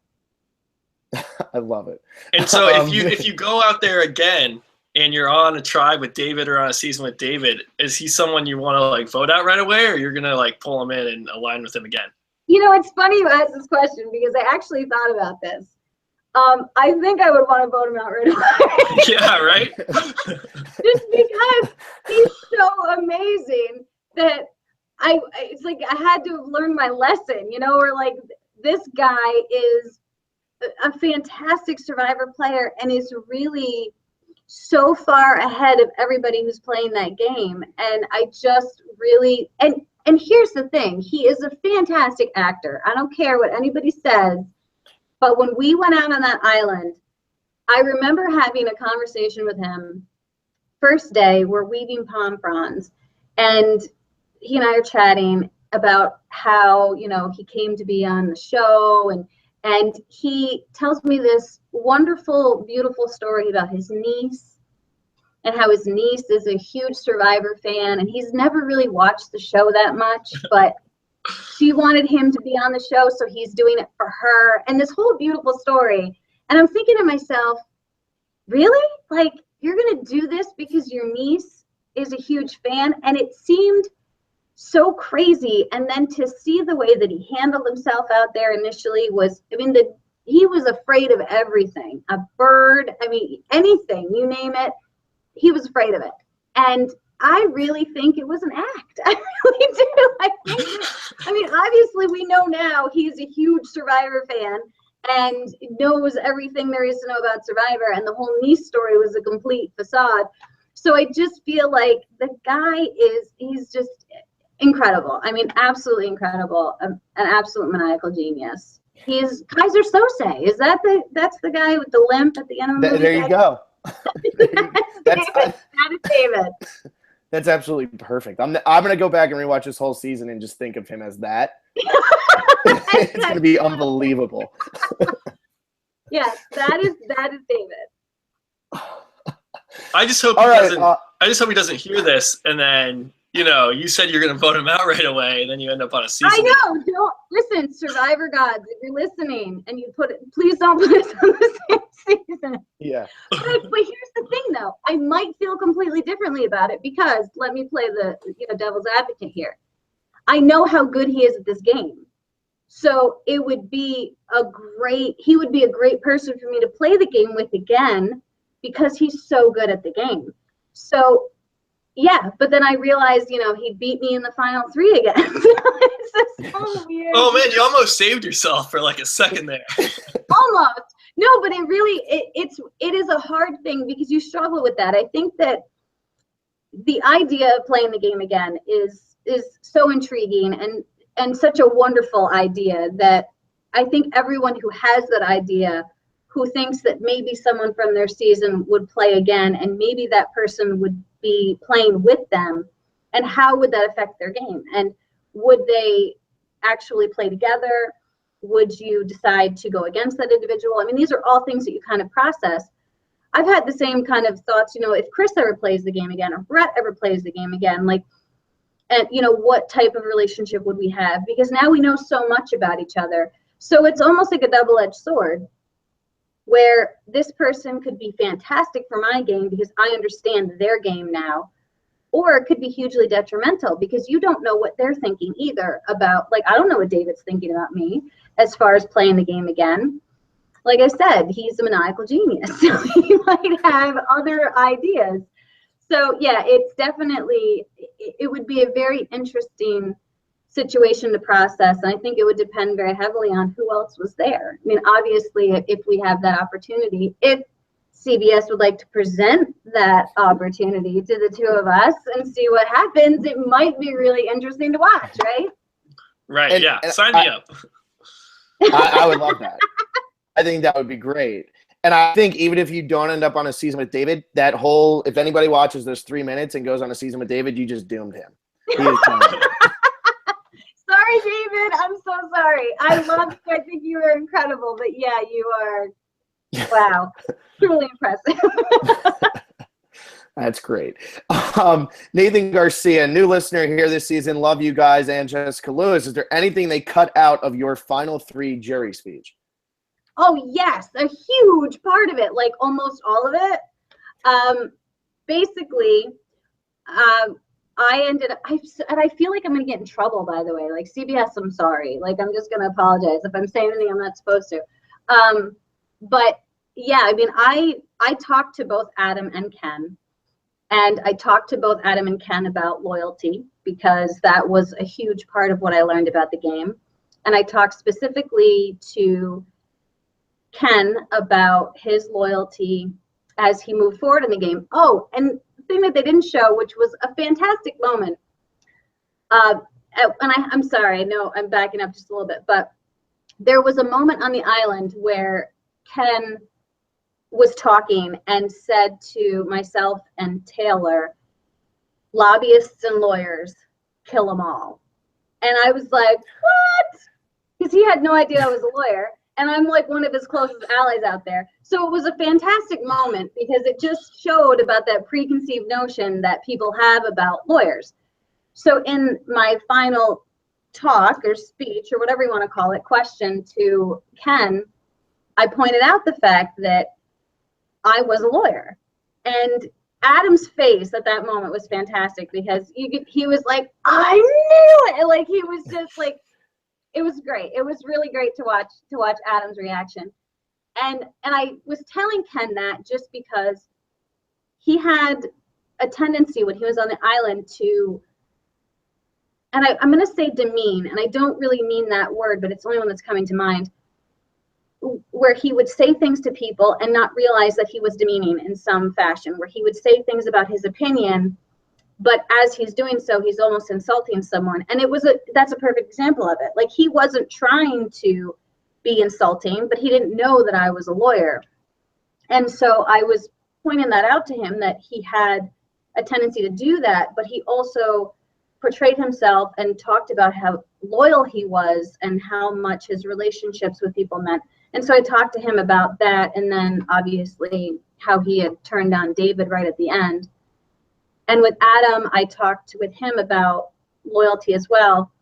And he had actually said something at the beginning of that tribal where it was that he was sitting next to the 2 people that he absolutely wanted to be sitting next to in the final 3.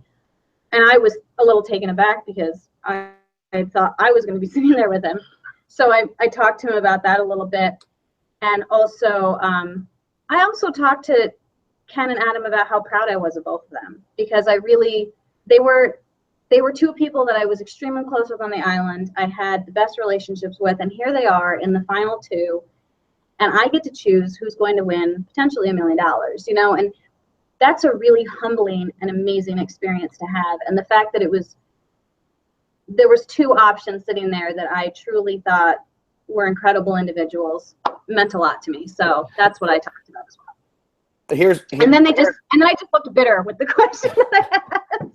Yeah, exactly. Instead, they just show you with Hannah and looking bitter, but you end up going to Rocks with Hannah. or over Hannah. You end up getting booted because Hannah was the one who was getting the votes. Right. Were you just not as tight with Hannah? Were people not as tight with Hannah? What was going on with Hannah out there? Because from the edit, we had sat there at one point and said, oh, she can win this game. And it really seems like she didn't really have a chance to win this game. I think what was going on with Hannah was that she was someone who people thought they could utilize in playing the game. And she was someone who you could talk to and she would find out information for you. I mean, she was an integral component in kind of knowing what was happening with kind of everyone. But at the same time, she was a little all over the place. And you didn't always know where Hannah was coming from. And so I think that scared people just a little bit because she was kind of all over the place, because she was involving herself with so many people. You weren't really sure necessarily where her loyalties would lie. And at one point, I had a conversation with her when the whole David and when the David and Zeke thing was kind of coming to a head. And she and I were talking, and I said, Hannah, I'm like, I don't understand. You were really close with Zeke. Why all of a sudden are you siding with David? Like, what happened? And her response to me was, I had to pick one of them. And so I picked David. And so in my mind, I thought, well, that's not a great answer. Like, why did you have to pick David? You didn't have to pick David. You were close with Zeke. You had a relationship with him. So I think that's what people's concern was with Hannah, was just that she was kind of all over the place and didn't always have a great response for why she was doing something she was doing. You know, like as far as like the Sunday vote, I think everybody was kind of shocked that she voted out Sunday. And her response to that was, well, I wanted to make a decision. And I wanted the decision to be the one that I was making. Well, it wasn't a great decision for your game, though. And so it was a little bit, it was almost like she wanted to play the game, but sometimes her reasons for what she was doing didn't make sense. And I think that's what people were concerned with, is that because her reasoning didn't make sense, then she was a questionable person to necessarily play the game with. Gotcha. That's interesting. Nintendoshi says, hey, Jeff. Hi, Nintendoshi. Nintendoshi says, what season of Survivor other than Millennials versus Gen X would you have loved to have been put on? Hope you return someday. What other, so like the past seasons? The seasons I guess if you could be on any season from the past, which one would you want? Maybe Game Changers is the one.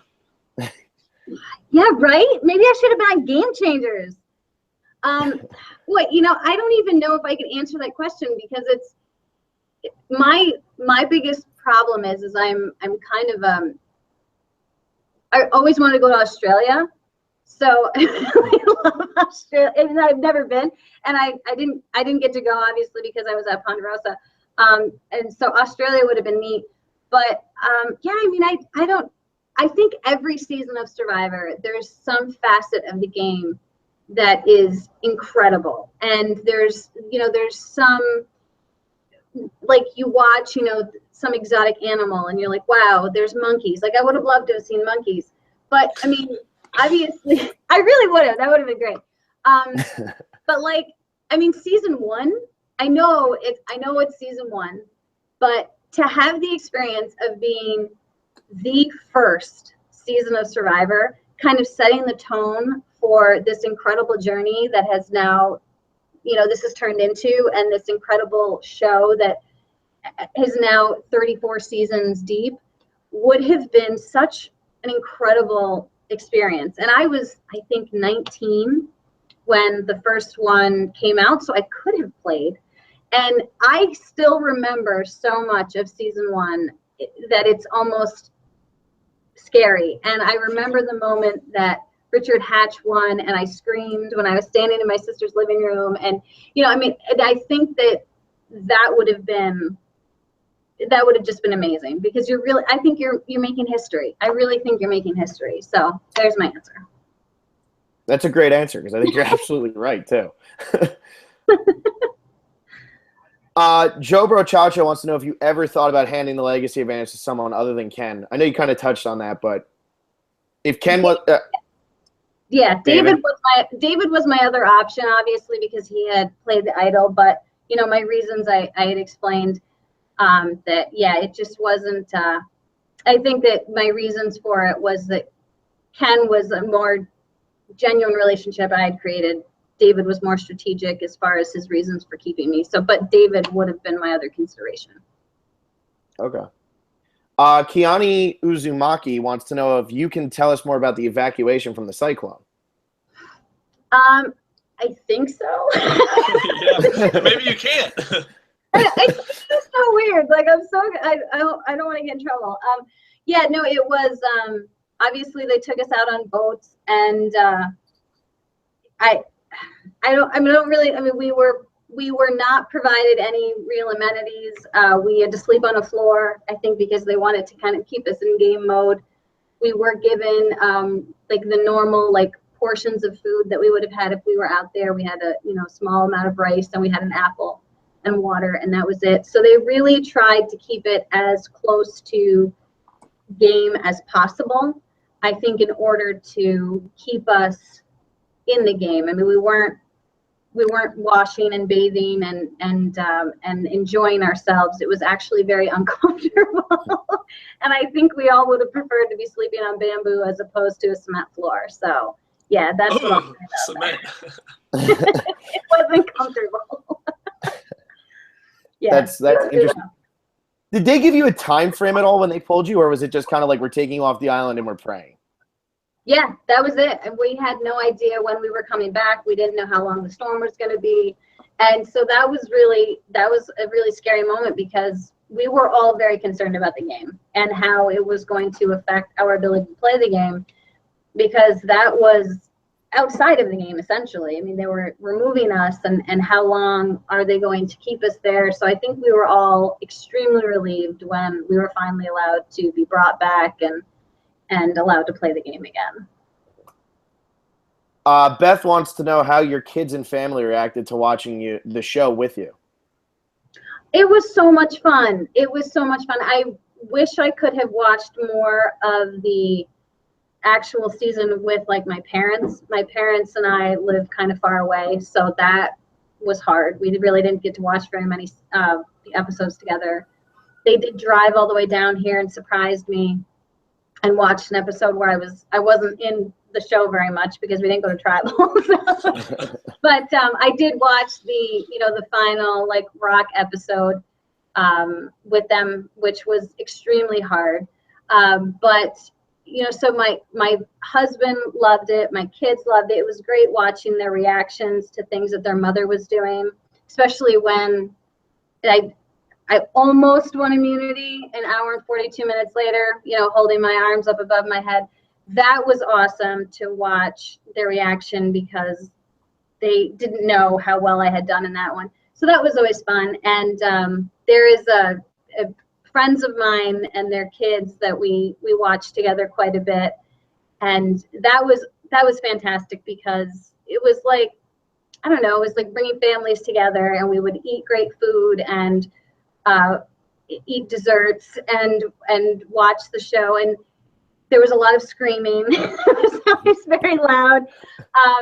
Sometimes you missed things just because people were reacting, but it was great because I knew what was coming and they didn't. And so to watch people's reactions to what was happening, especially, I have to back up, when my husband saw me get the legacy in the first episode, was hilarious, because he was so excited.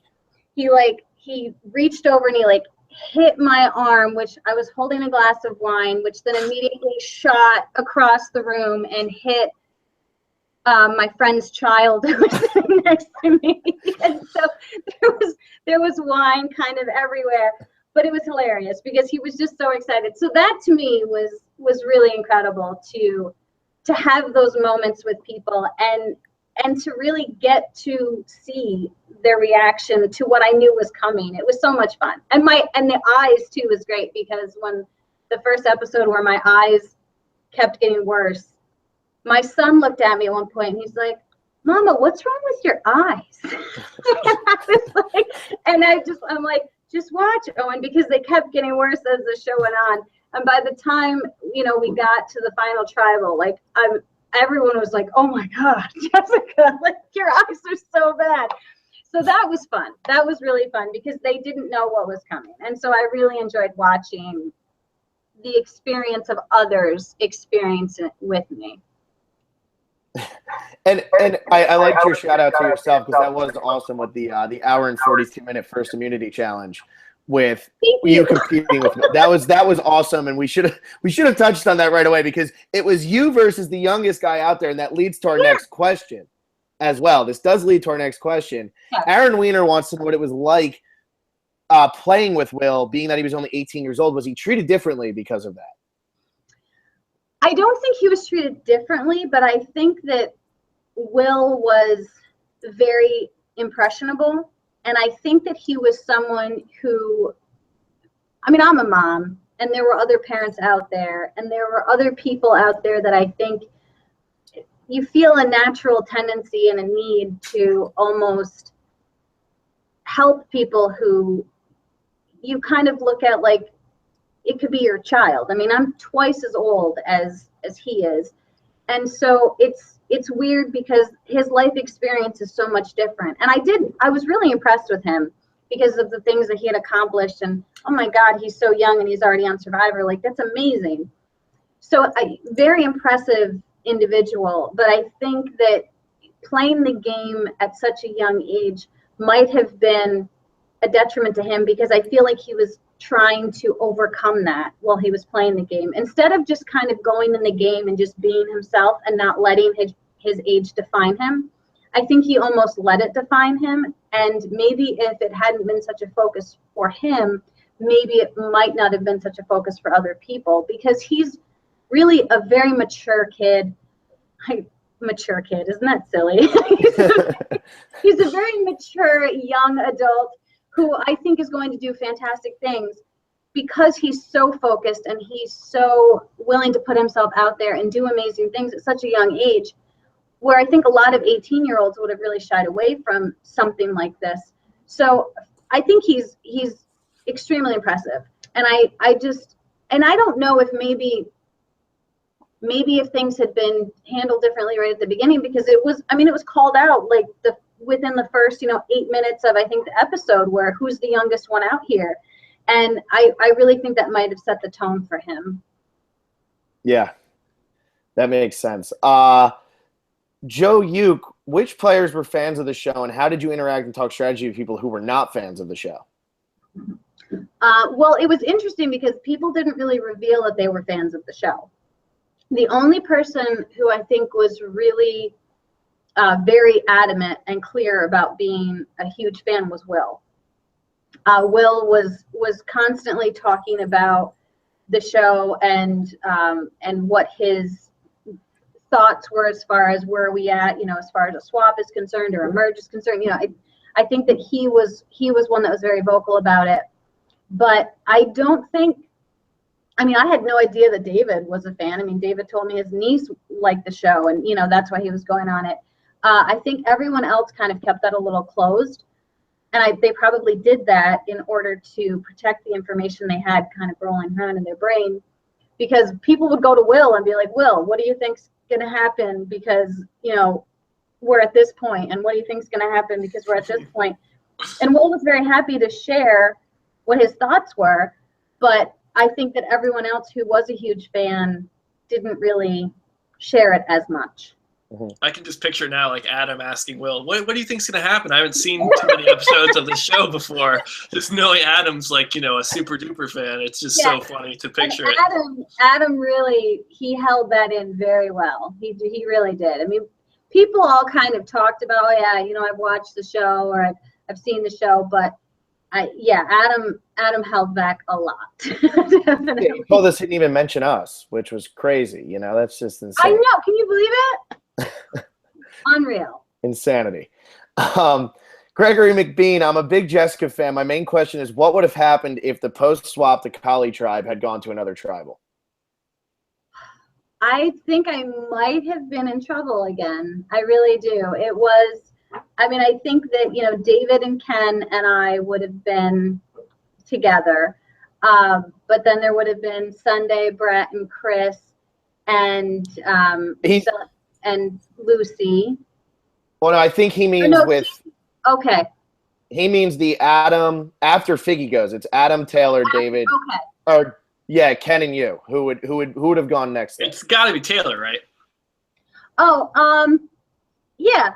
I think it would have been Taylor. I'm sorry, I was so confused with what point of the game we're at. Yeah, I think Taylor would have been next. Absolutely. Mm-hmm. Okay. Sergio Jr. Hey Jessica, if you hadn't been rocked out, what would the rest of your game have been like?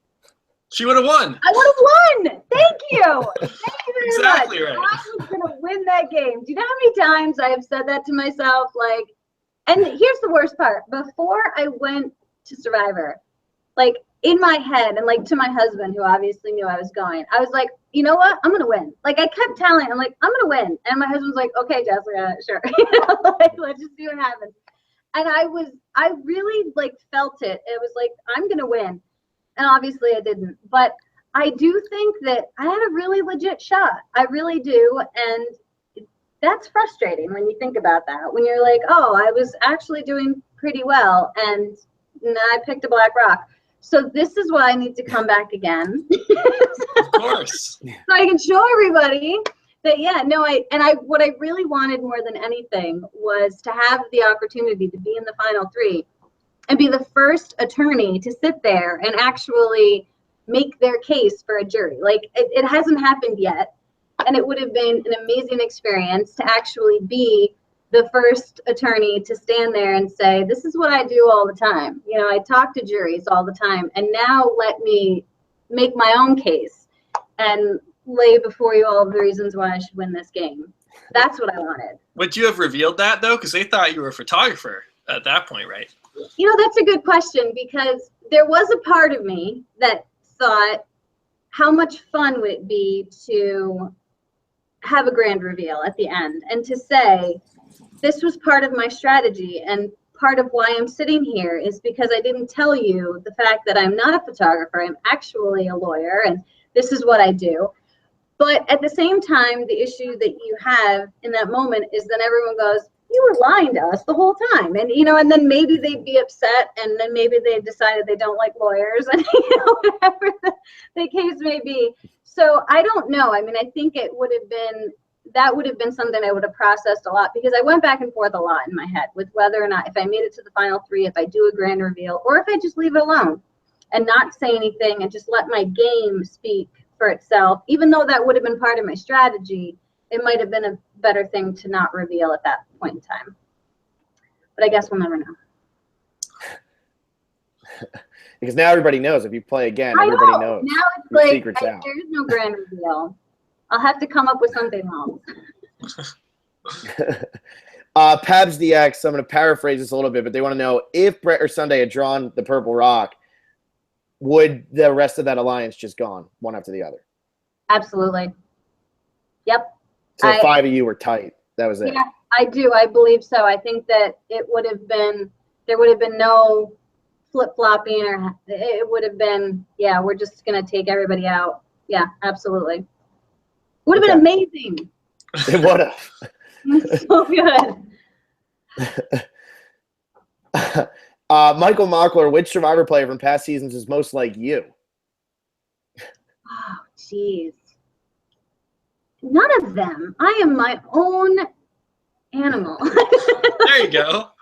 Yeah, no, it's weird because, I mean, I've watched so many seasons, and I mean, I did talk about Siri at the beginning, and I talked about just how I think her upbringing was very similar to my own, and I think that my upbringing has, I should say, so much to do with the type of person I am, and so I related to her in that regard. And so I don't know if she and I necessarily had similar gameplays. I think she was a better social player than I was, much more likable in a lot of, you know, in a lot of respects. So I don't know if I necessarily played like her, but I think that I could relate to her on a lot of levels. So I don't really know who I would say that I'm most similar to. I think that there's a little bit of Sierra, I would say, as well, as far as just my willingness to go against the grain. You know, where I think Sierra did things that were a little surprising during her game. I mean, obviously she voted out her mom, so that was a big deal. But I think that, you know, she was willing to play the game. And it's interesting too, because at the moment that I was going to draw rocks, I don't know why she came, well, I know why, but I mean, she actually came into my head at that moment. And I remember, like, in my head, I could hear Sierra saying, play the game. You came here to play the game. And she went to rocks too. And so it's one of those situations where I think I have a lot of respect for her too, because she was willing to do the bold move and to do something that no one expected. And so maybe a little bit of that as well. Wow. Okay. In your head, that's talking in your head. That's pretty crazy. It was. It was one of those moments where I was really like, of all the people that could have come in my brain at that moment, like, that's who I was hearing in my head. And it was that, because that really was her mantra, was play the game. And she didn't want to be there if people weren't willing to play the game. And she didn't want to be playing the game with people that weren't willing to play the game. And at that moment, drawing rocks is the ultimate, as Jeff said, all in. I mean, that's it. And I know that people might think that, you know, flipping is a better way to play the game, but I disagree. I mean, to me, that's the ultimate move. And so that's whose voice was resonating in my head at that time. And she voted out her mom. I know. It's crazy. I think that makes, like, Jeff happy. You know, like, we had Lay's, we had the champagne, we had all that. Now we have Jeff. It makes a lot of us happy. That's Jeff's favorite. More. I'm not even eating the chips. They're tempting me. They're sitting here next to me. You can crunch away the whole rest of the episode. I know, that would be terrible. Like food on my face. Yeah, damn it. Aaron Kahn wants to know if at the reunion you wore your purple dress on purpose. That's you know, that's really funny that you asked me that question, because I had gone into that decision of what I was going to wear with 3 options, because they like to have options because they want to see what everyone's wearing. And I didn't want them to pick the purple dress. And I didn't want them to pick it just because I thought I would be like I thought it would be too fancy. Like, I had other options that I thought were better just because they weren't as fancy. But it turns out everybody was kind of that fancy. So it worked exceptionally well. So it was funny that, like, of my 3 options, I was like, don't pick my purple dress. And then they picked my purple dress. But it turned out to be fantastic. So I can't complain. But no, it wasn't. It was just one of the 3 options. And that was the one that was chosen. Gotcha. Nick 1, Kanya 32. I don't know how to say that. But Jessica, who are you closest to now after the game and the show's aired? Ken and Adam. They're the 2 that I have maintained a close relationship with. I've talked to the most, and I hope to maintain friendships with the 2 of them moving forward, because I really truly believe that they are each incredible individuals, and I have the utmost respect for both of them. So yeah, those are the 2 that I've been closest with. Okay. We only have a couple more comments here. See, we got Corey Wordy wants to know, at Final Four, if Ken had stuck with David and David went out of the fire, would you still have voted Adam, or would you have voted Ken for staying loyal? Adam. I Okay. would, and because I understand why Ken did what he did, and I actually was hoping that Ken would have given a different answer to my question at that final tribal, because I wanted Ken to own the move. I wanted him to explain to the jury that this was my strategy all along. I knew that David was going to be a force in this game, and I knew that David was going to help get me far, and I was going to use him as long as I needed to get to the final 3, and then as soon as it came to it, I was going to get rid of him because I knew he was going to beat me. Like, I wanted him to own it, and then he didn't. And so that to me was kind of a letdown. And so even if they had ended up, you know, making fire and, you know, and ended up in that fashion, I still think my decision probably would have come down to who was the better strategic player. And I thought Adam played an incredible game. I've got to give Adam props for things that I don't think he has gotten enough props for. I'm going to just jump in here with this. The fact that he helped Ken win immunity, I think, was ingenious, because it just showed how much of a game he was playing long term, because he knew how he needed to get there, and he knew who needed to go with him in order to win the game. And so the fact that he helped Ken win immunity was just mind-blowing. I was when I saw that, I was shocked, and I was so impressed, because I don't think I've ever seen anybody do that on Survivor, ever. I don't think I've ever seen somebody actually stop what they're doing entirely to help somebody else win an immunity challenge. The fact that he did that, I'm unbelievably impressed. And then the way that he handled that final the final challenge, when they were down to 4, where he got to a certain height and stopped just so David wouldn't win, and knew that if I can just maintain this height and it's higher than David's and David doesn't win, again, just shows how methodical he was in the gameplay and how strategic he was in knowing how he was going to win that game. And I think that for him to realize that so quickly and so early in the game, in order to win, this is how I need to get there, and these are the people I need to bring with me, unbelievably impressive. So I had to give him a shout out for that, because that I was just blown away. Definitely. Yeah, those are two, great moves. He knew exactly what he needed. He didn't need to win the challenges. He just needed the right people to win them. So yeah, kudos there for sure. It's great. Impressive. Joe Brochacho, what was the most surprising thing you watched on TV that you didn't know or hear about while in the game? That Hannah knew they were voting for her.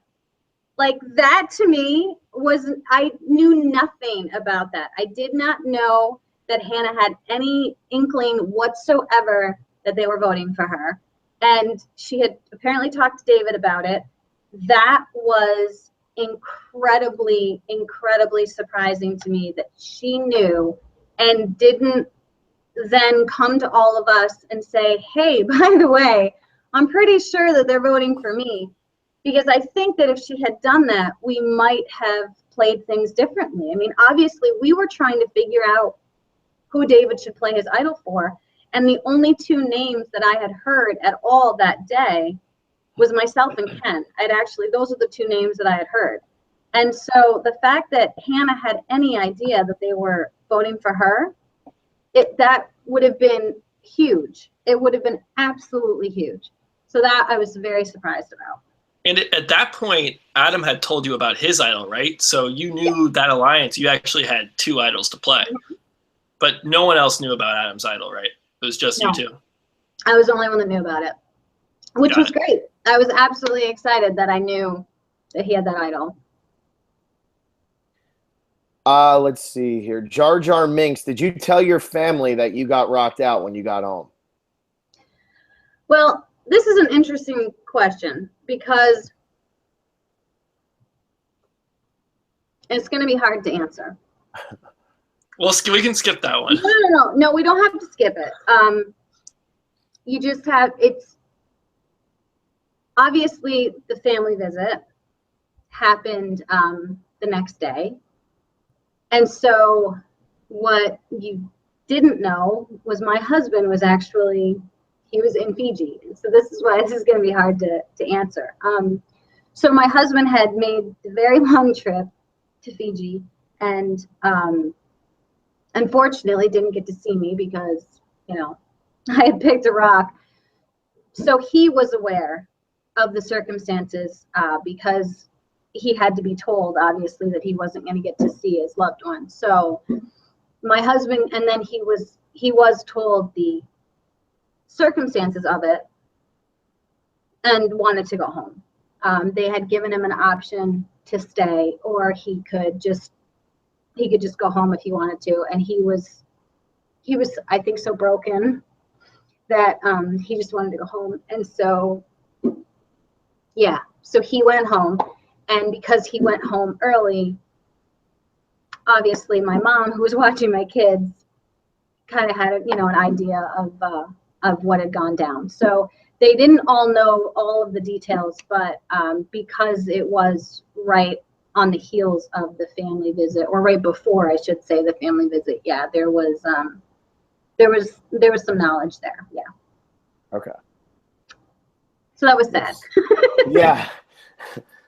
I mean, that sounds tough. I mean, to make that trip all the way out and then have to turn around, I mean, that must be brutal. And then learning that news and the way it happened, definitely tough. Oh my God, I can't. I mean, I was beyond upset because I actually found out at tribal council that he was, because they started talking. They didn't show this, but Jeff asked about the loved ones visit, and so obviously I can do the math, and like my husband has to be here because it takes an insane amount of time to get to Fiji from where we live.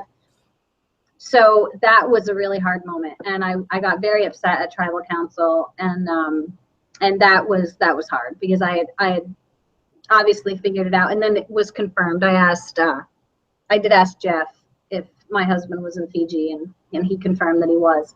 So I think he and I were both struggling at that moment because yeah, I mean, we're like, hi, I'm in Fiji, my husband is in Fiji, and I can't see him. Like, I mean, like, that's just mind blowing. That's nuts. And yeah, we can't see each other like that. And it had been so long since I had seen anyone from my family, so that was hard. Mm-hmm. That was hard. Now, when you got to like Ponderosa, were there letters or something, or was there nothing? Well, there were actually letters from loved ones that I didn't get when we were in the game. And this was a moment that, it was an interesting moment that Adam and I had shared, because we were laying on the hammock one afternoon, and I happened to, I think we were going to be going to tribal council that night, and I happened to glance behind me, and I saw Sunday handing an envelope, like a leather envelope, to Hannah. And I looked at Adam and I'm like, did you just see that? And Adam's like, yeah, it has nothing to do with the game. Don't worry about it. I'll tell you about it in a minute. And I was like, what? I'm like, what is going on? So Adam then told me, he's like, you can't say anything because we swore that we were not going to tell anybody, but we got our letters from our loved ones at the reward challenge. And I lost it. Like, I immediately started crying and got very upset because I missed out on my loved ones' letters. So once we were at Ponderosa, I actually was the one that I asked Jeff if we could have our letters. I'm like, could we please, have our letters from our loved ones if we hadn't gotten them yet? And so they did. They made that happen. So that was a really nice moment. So Jeff hangs out at Ponderosa then? Like, he's no, there? This was actually, it was after tribal council. Like, when we were at tribal council, yeah, I made a request and he took care of that. So that was nice. Thanks. Awesome. Good old Jeff. He takes good care of us when we're out there. All right, this will be the last comment from the fans, and it's a more positive note, and we all already know the answer to this one 100%, but we'll ask it anyway. It's from Leanne Rod, who's a huge Jessica fan. Says, would you ever come back for a season? I would love to see you on Vans vs. Favorites 3 or something like that. Absolutely, I would. Tomorrow, I would absolutely love the experience, the chance to do it again. So yes, absolutely, yes. And thanks for wanting to see me again. I appreciate it. Yeah, I don't think anybody's surprised by that. You might be like the most active person that's ever been on Twitter throughout a season. And it's funny because this is all a new thing for me, like an absolutely new world to have this Twitter and any of this stuff. And it's been really enjoyable and it's been really fun because I never realized that this world existed. I have been a Survivor fan since it started, but I didn't delve into it in this fashion. I didn't watch the podcasts and I didn't read all of the articles and I didn't do all of these things. But I have gained some incredible friends.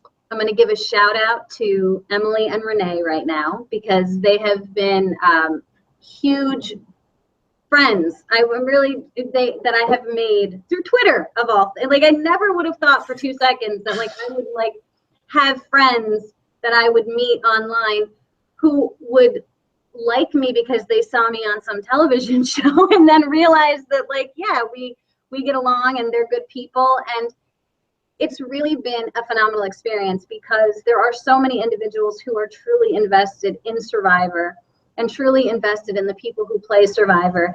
And I have a newfound respect for people like yourselves and for anyone who really spends the time studying this game and studying the people that play this game, because it's opened up a whole world for me that I didn't know existed. And I love every second of it because it's really, I wish I had known about it before I went out and played the game. Like, because maybe I would have done things differently. Maybe I would have played the game differently. I don't know, because I had no idea that everything I did was going to be analyzed so much, like everything. And, you know, and now like, it's crazy because you read what people think, like, oh, well, the fact that Jessica's like laying on the hammock sleeping, does that mean that she's going to be taken out by Sunday because she's not paying attention? They're like, what? Like, I mean, this is crazy that like people really pay that much attention to every single thing that goes on. So I'm truly impressed with all of you. So it's been awesome. Thank you. Well, I mean, Adam went out there and he had been, you know, watching and listening to us, and he won. So now for your next season, you're pretty much a guaranteed winner just by, you know, listen to our analysis and things like that. Incredible. And let me tell you, if that happened, I'm going to give you a huge shout out. That would be amazing. Yeah, absolutely. The whole, I mean, just everything about it has been great. Obviously, to win would have been the icing on the cake for all of this. And I truly believe that Adam deserved to win that game. I know that there have been some things said about Adam winning the game and whether or not it was a sympathy vote. And I can assure you 100% that that was not the case, that Adam truly deserved to win that game. And he was a strategic player. He was great in challenges. He won immunities. He figured out how to play that game in such a fashion that he made it to the end with the people that he knew he needed to get to the end with. I mean, just everything about it. And so I have the utmost respect for that guy. And I think his family is amazing. I love his family. And I think he's a great, great person. So the fact that he won, I can really feel good about. I really can. And I'm very happy that I was involved in that process. So the next time I play, it would be great if I could be the one that someone's saying such wonderful things about. She totally deserved it. It's a great player. Yeah. So hopefully that'll be my story next time. Sounds good. Now I know we're at like 2.5 hours. I know, my husband's probably like, where are you? Like, I know. It's terrible. I'm sure he's madly texting me, and I'm Aaron, if you're watching, I apologize. This is going on forever, but it's so much fun.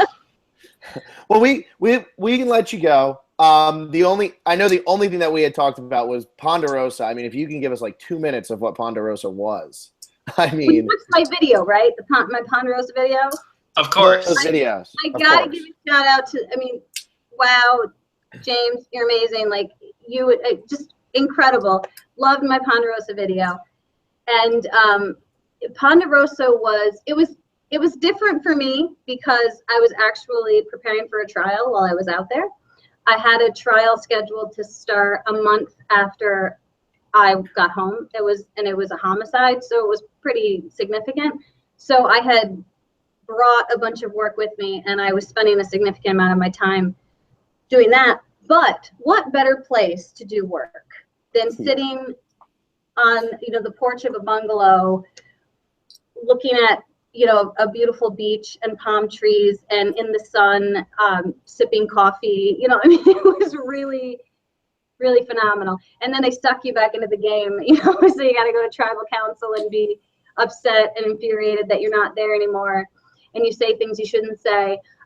But it was one of those moments that it really was incredible. And it was incredible because it was something that I never thought I would experience. Obviously, you want to be in the game, but if you're not going to be in the game, what better place to be than a place like Ponderosa where they're treating you exceptionally well. You're being provided with, you know, wonderful food, with entertainment, and just with the ability to truly relax in an environment that is pleasing and comfortable and everything you would want it to be while you are kicking yourself for picking up Black Rock. So